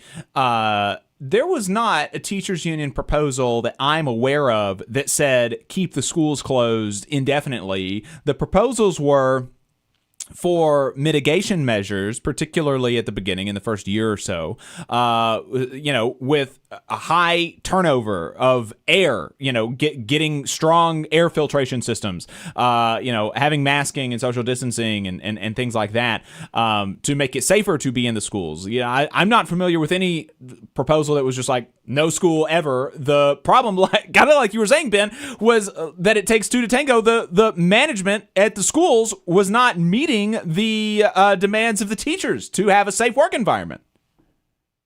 Yeah, totally. Also, it's a little bit, I'm a little unclear, actually, something I didn't even think about at the time, but while I was just rewatching that clip, she said California was the last one, and then she was blaming that on the teachers union. So it's like, wait a second, right? So you're saying there are like 49 states of non-unionized teachers, right? That's right. This clearly is the difference between California and everywhere else, right?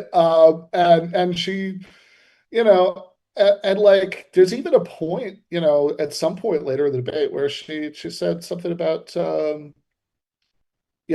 like teachers not being paid very well. It's like, well, hold on, if that's true, then like it sounds like the teachers union is not that powerful, right? And seems like they need more power, actually. Yeah, no, exactly. And yes, and like it just also, I don't know, like it just seems like whatever you think about what the COVID policies should have been, or what the sort of like appropriate safety measures would have been, like I mean it's kind of I just like what's the bottom line here? You think that it's bad that people who felt like their conditions were unsafe, right, like had some kind of say in deciding what those conditions were, right? I mean, is it your general impression that American society has too much of that kind of thing? Right. And it's worth, just noting, if we want to, use union power as a heuristic for, as the causal thing for the performance of schools, maybe it's worth comparing California's education results and Alabama's education results. I mean, Alabama's teachers are still unionized, but I don't think anybody would disagree that California's teachers unions have more power than Alabama's teachers unions. I think that's obvious. And California's scores are higher, particularly in high school. Alabama has been pulling ahead a little bit on the third and fourth grade stuff, but still, high school reading and math scores in California are better than in Alabama. So, does that... Right. And in general, right? I mean, like the COVID thing is kind of a one-off, right? It's a very unusual situation. But the kind of thing that's always going to be an issue for teachers' unions is like, how big are the classes? Right? That like teachers are always going to want smaller class sizes, right? And like this is something that if you have a more powerful teachers union, right, you're more likely to be able to get the district to hire more people and have smaller class sizes. And that just seems like a pretty obvious case where it's unambiguous that more powerful teachers union is going to causally lead to better better education and more generally,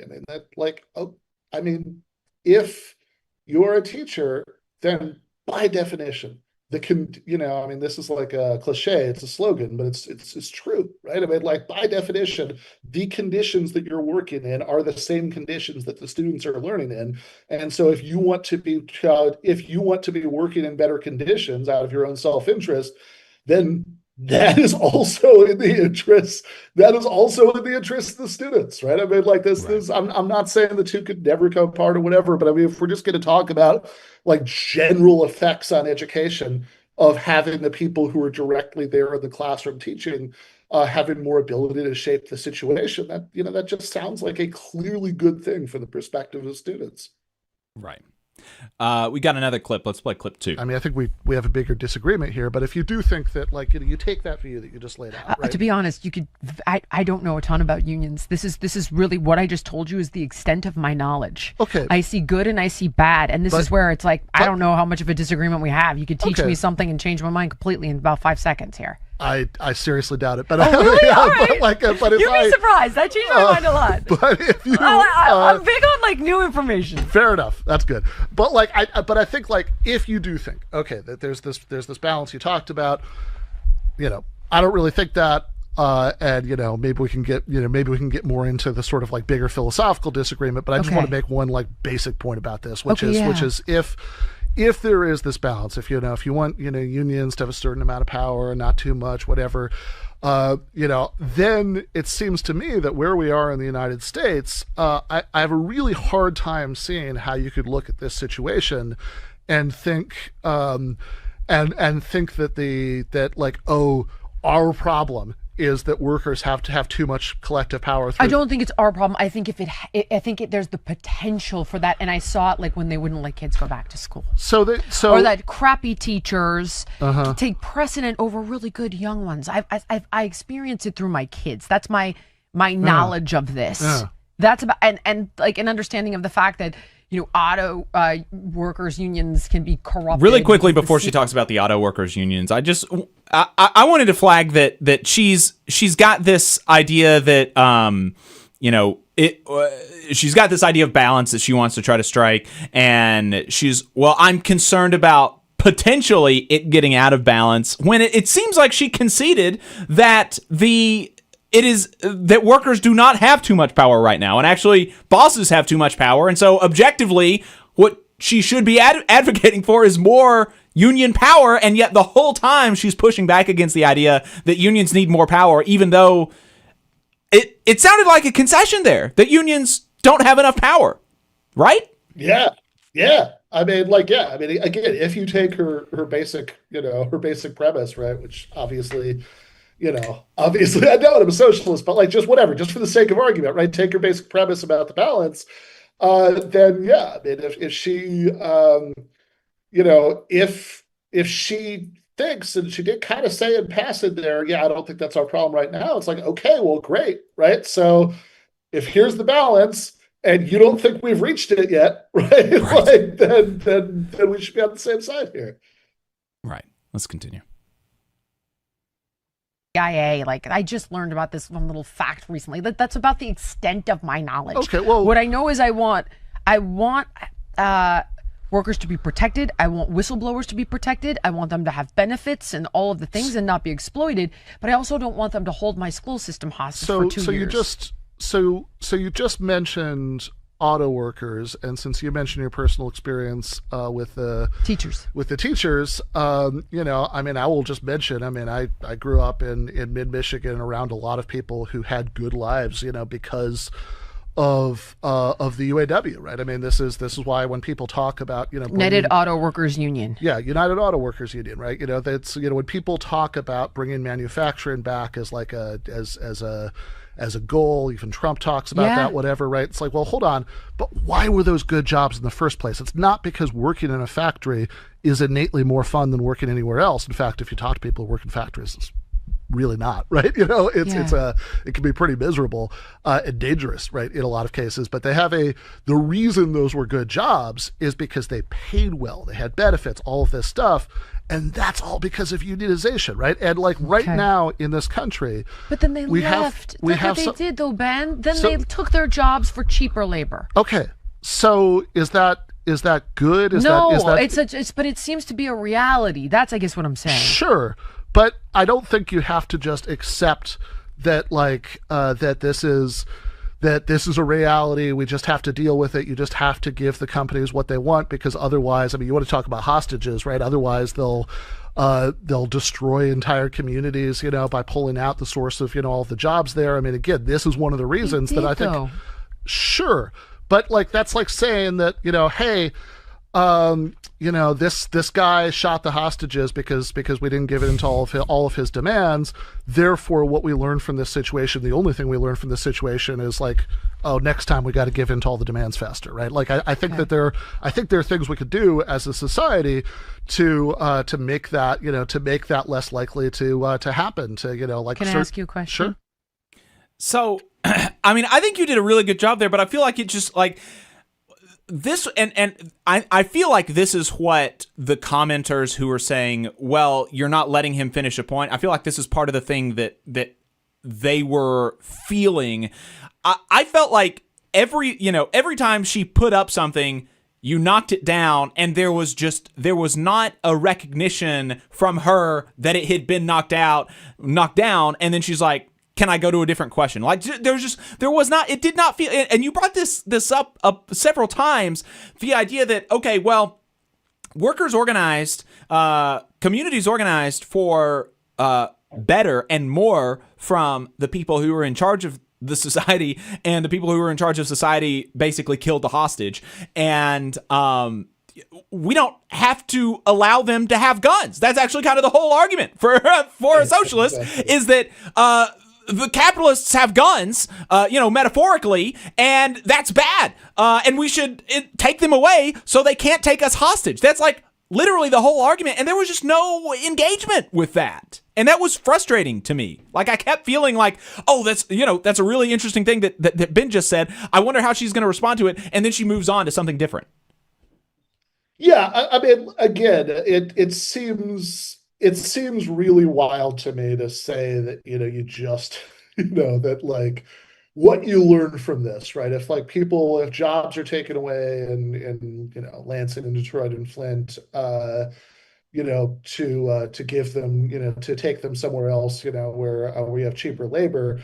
And if your solution to that is just, oh, I guess the labor wasn't cheap enough in Lansing, Detroit and Flint. We need to just make it cheaper, right? You know, then you've just destroyed the whole reason why those were good jobs in the first place, right? I mean, this is, you know, I mean, I've talked to a lot of people who worked in auto plants, and like, you know, in zero cases was the top line that this is like just an innately fun work process that, like, you know, everybody loved the actual doing of it. Doesn't matter what you were paid, you know, I'll come in and do that, right? Over any other job.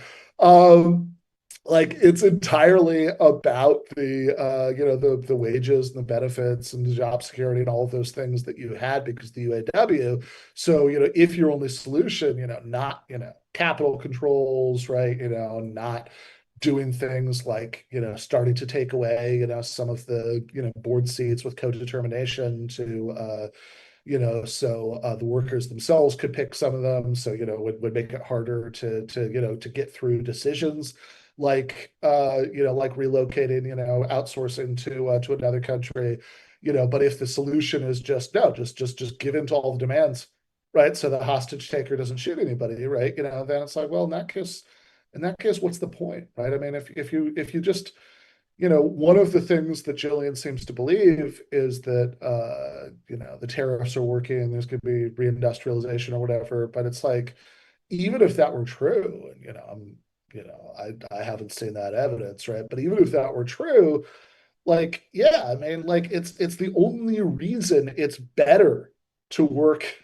in an auto factory than it is in a Walmart is because you're paid more at the auto factory than you are at the Walmart. And that's not because of the nature of the work. I mean, in fact, you can see that when auto factories, have like internally outsourced to the United States. They've gone to like right to work states, right? And they pay shit, right? Like this is the like that is, and if they are paying more, it's because they're worried about being organized, right? So it's like, this is, yeah, I mean, like, yeah, if you're working at an auto factory for Walmart wages, that's not better in any way, right, than working at Walmart, right? It's only better, if you have the unionization. If you're saying no, we gotta, the problem is we didn't give it enough, right? It's like, well, but you're never gonna, like the only way that you would win that race to the bottom is if you made wages and working conditions in the United States as bad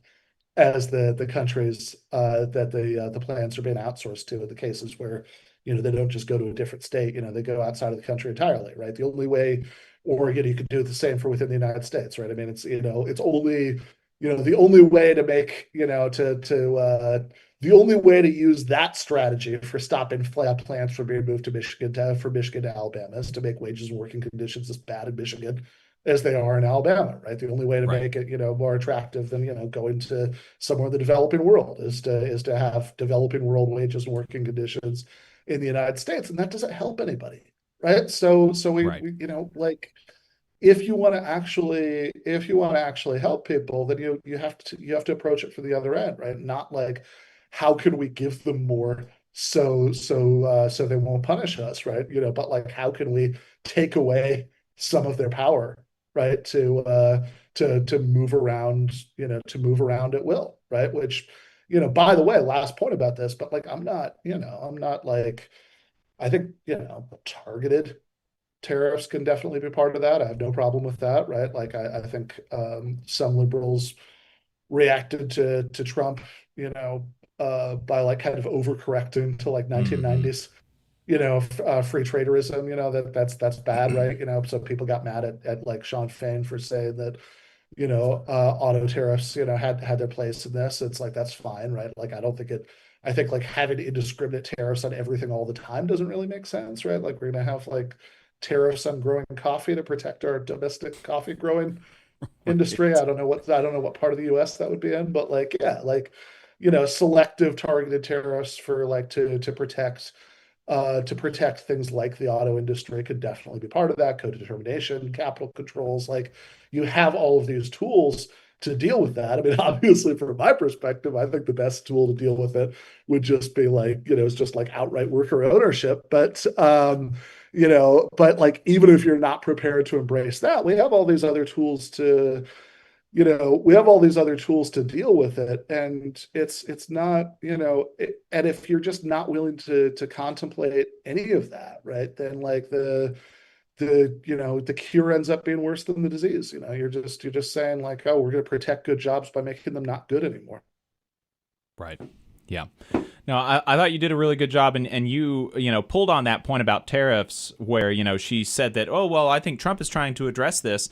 And, and another thing that she didn't really engage with was that, well, you pointed out that, well, it seems like you are recognizing that there are other ways to deal with the hostage-taking scenario that's happening metaphorically other than just giving them what they want. And you're telling Trump is doing that with the tariffs. And so presumably that's not literally the only two options, right? And there are presumably other things that we can do. Presumably it's not just tariffs and kind of see what happens, or we give into the hostage taker. We can try targeted tariffs. We can try smarter tariffs, and we can try other things. And some of the other things are things like, giving workers more power over these corporations so that they don't exploit people. one of the things that I wanted to, and I've got one more clip for you. Y'all were talking about Venezuela, and she did a fact check on you. So I wanted to let you listen to her fact check of you, and give you a chance to respond to that. So let's play clip Venezuela, even like, I mean, they have a the government has certainly used socialist rhetoric, but if you look at the numbers, the public sector in Venezuela is smaller than it is in lots of European countries. I mean, that this is Venezuela's it's very not a capitalist society. So well, let's think about that. How would you define a capitalist society? By people being able to start their own business, a private sector. Okay, so yeah, most Venezuelans, work for the private sector. I mean, they if you look up the percentage of public sector employment by country.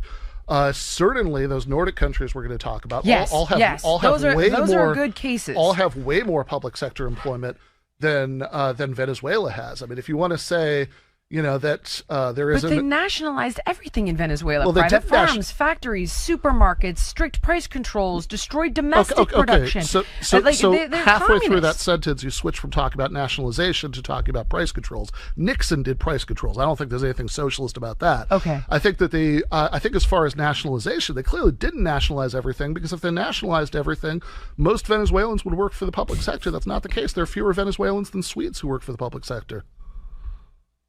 But they don't seem to have any jobs to take it all because everything fell into disrepair. Sure, but the point is, I don't think you can meaningfully blame that on socialism, because what you'd have to do if you're going to say that the problem in Venezuela was too much socialism is you'd have to say, what's the metric of socialistiness that would make Venezuela socialist that wouldn't make those Nordic countries socialist, because all those places have a higher proportion of public sector employment than Venezuela does. Like you have, it's certainly not, I mean, if you look at somewhere like Norway, you have public ownership of the oil industry, which is one of the main things, if you want to say there's something socialist about Venezuela, that would be the main thing. So I think it's going to be very hard. I think oftentimes how is that not socialist though? If they literally nationalized private farms, factories, supermarkets. So after all of that, what proportion of the Venezuelan economy is then nationalized? And I think that's what you'd have to look at, and that you'd have to compare to other countries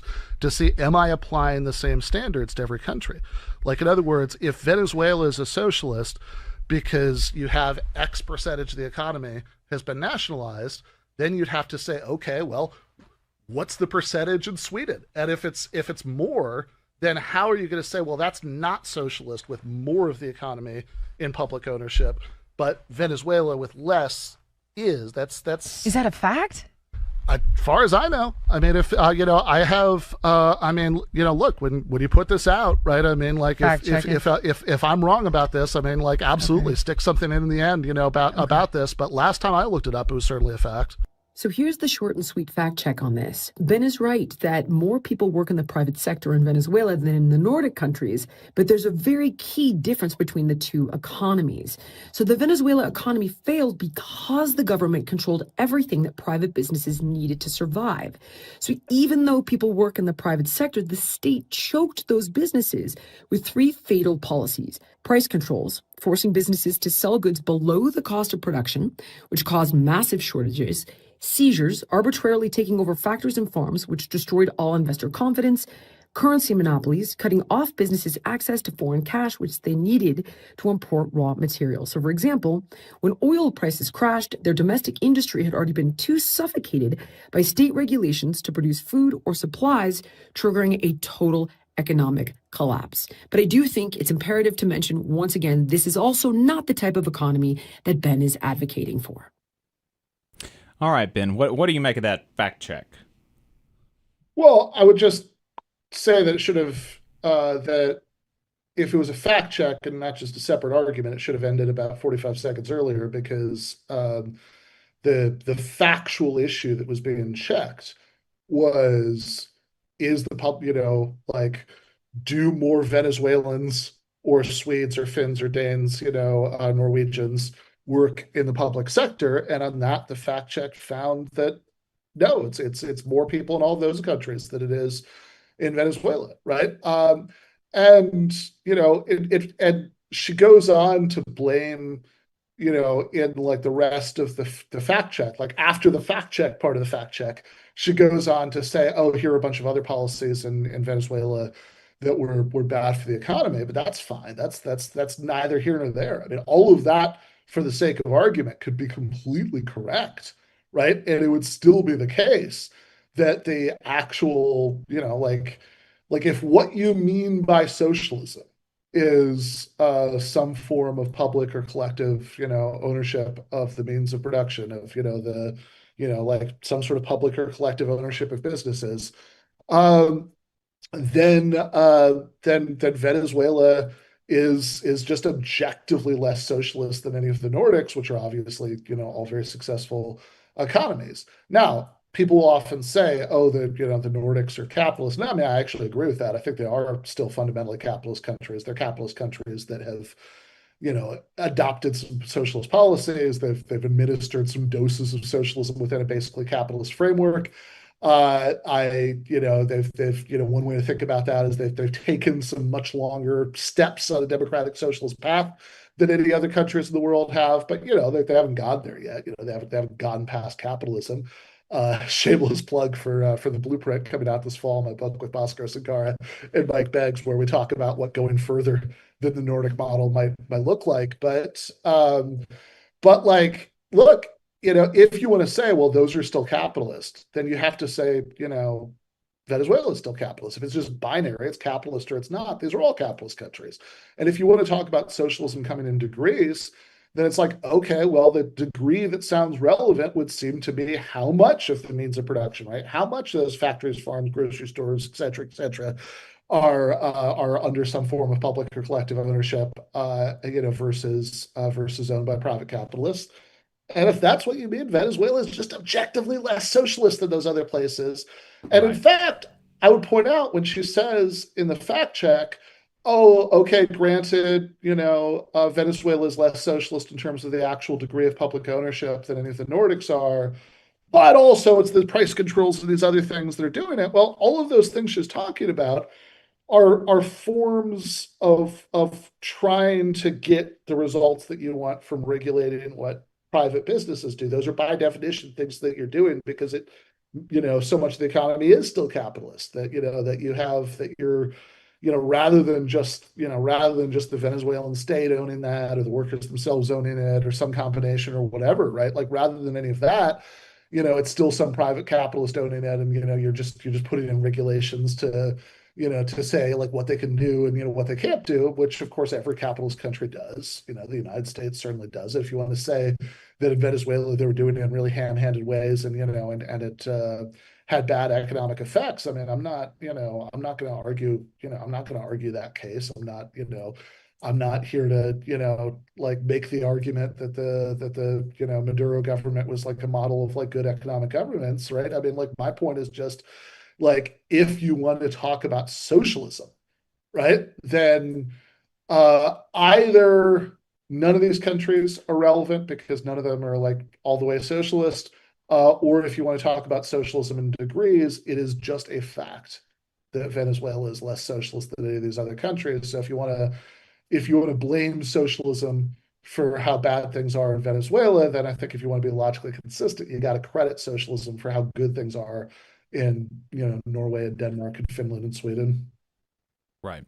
And I do think that you've got to, I mean, Venezuela has been sanctioned by the United States for a long time too, right? I mean, that has to be part of the conversation, I would think. Oh, absolutely. Yeah. I mean, look, I don't like, in terms of like what proportions of what Venezuela is suffering, right, are because of domestic mistakes and what proportions are because of U.S. sanctions and economic warfare. I mean, like, I'm sure some of each. I'm sure if, I certainly do not purport to be an expert, right? Like, and like, I'm sure if you had on somebody who was, right, they could give an informed assessment of what the proportions were. But my point is just whatever you think the proportions are, right? Even if you think it is like 0% sanctions, in which case I don't know what the hell the point of the sanctions would be if they didn't have any effect in undermining the Venezuelan economy. And that's why you impose sanctions. But like, even if somehow these were the least successful sanctions in the history of the world, and it was 0% sanctions and 100%, domestic mistakes in Venezuela, then it's like, okay, but you still have to tell me what that has to do with socialism. Right. Ben Burgis is a columnist for Jacobin Magazine, host of the podcast Give Them an Argument, and co-author of the forthcoming book, which I believe Adam and I have a review copy of. We'll try to get you back on the program to talk about that. The Blueprint: How Socialism Can Work in the Real World. Ben, thank you so much for taking the time to talk to us. Is there anything else you wanted to leave us with? Maybe you wanted to talk about the book a little bit before we let you go? Sure, yeah. So I'm also just going to take it on faith that everybody who watches the Valley Labor Report already knows about the 100 ways that the United States makes it more difficult with its labor laws to organize unions than comparable countries do. Because every time we watch that beginning of the clip today, that just drove me crazy all over again. It's like I really want to spend 5 minutes listing off all the ways, but I'm on the Valley Labor Report. You guys, everybody's watching this already knows, so I'll hold back. So switching from the current dystopia where you have captive audience meetings and you can't do on sympathy strikes, all that, to what a hypothetical utopia of total working class victory could potentially look like. What we try to do is we try to build on, try to start where those Nordic countries that we just talked about leave off, right? You sort of take that kind of Nordic welfare state, at its best, right? Nordic social democracy with the strong welfare state and strong unions and all that stuff. And you say, okay, well, if we went all the way, right? If we had a democratic socialism that went all the way, that we no longer had a class of private capitalists who had all this power within the system. We no longer had it be the case that you could have that you could inherit a business like a king inheriting his throne, and then all the people who worked there would just have to hope that you did a good job, or you didn't lay them off, or sell it or whatever. If we didn't have that, right? If we had democracy in the workplace, how would that work? What would that look like? So basically, we think that the sort of what are sometimes called the commanding heights of the economy, that those can be under direct public ownership, that makes sense for that, for banks, for example. So you don't have a minority of oligarchs who are in control of investment, and then if you still need market incentives for some part of the economy, you could still have those parts of the economy be made up of worker-owned firms, right? In partnership with those public banks. So you would still have price signals, right? In other words, you're still manufacturing more or less of something and offering it at a higher or lower price, or whatever, dependent on what's selling. You can still have the efficiency that comes from that. But also for the first time in thousands of years of human history, instead of having, a class of people who were doing the work and a class of people who were telling them what to do, you could actually apply democratic principles in the workplace, where people spend half of the time they're awake most days of the week. And of course, it's only half, and it's only most days of the week because the past successes of the workers' movement. But in the book, we're trying to look ahead to what something better than what we've got now might look like. All right, Ben Burgis, thank you for your time. All right, thank you so much for having me. Yeah, enjoyed it. Adam, we had speaking of Venezuela and Latin American countries, we had a story about Cuba that you wanted to talk about.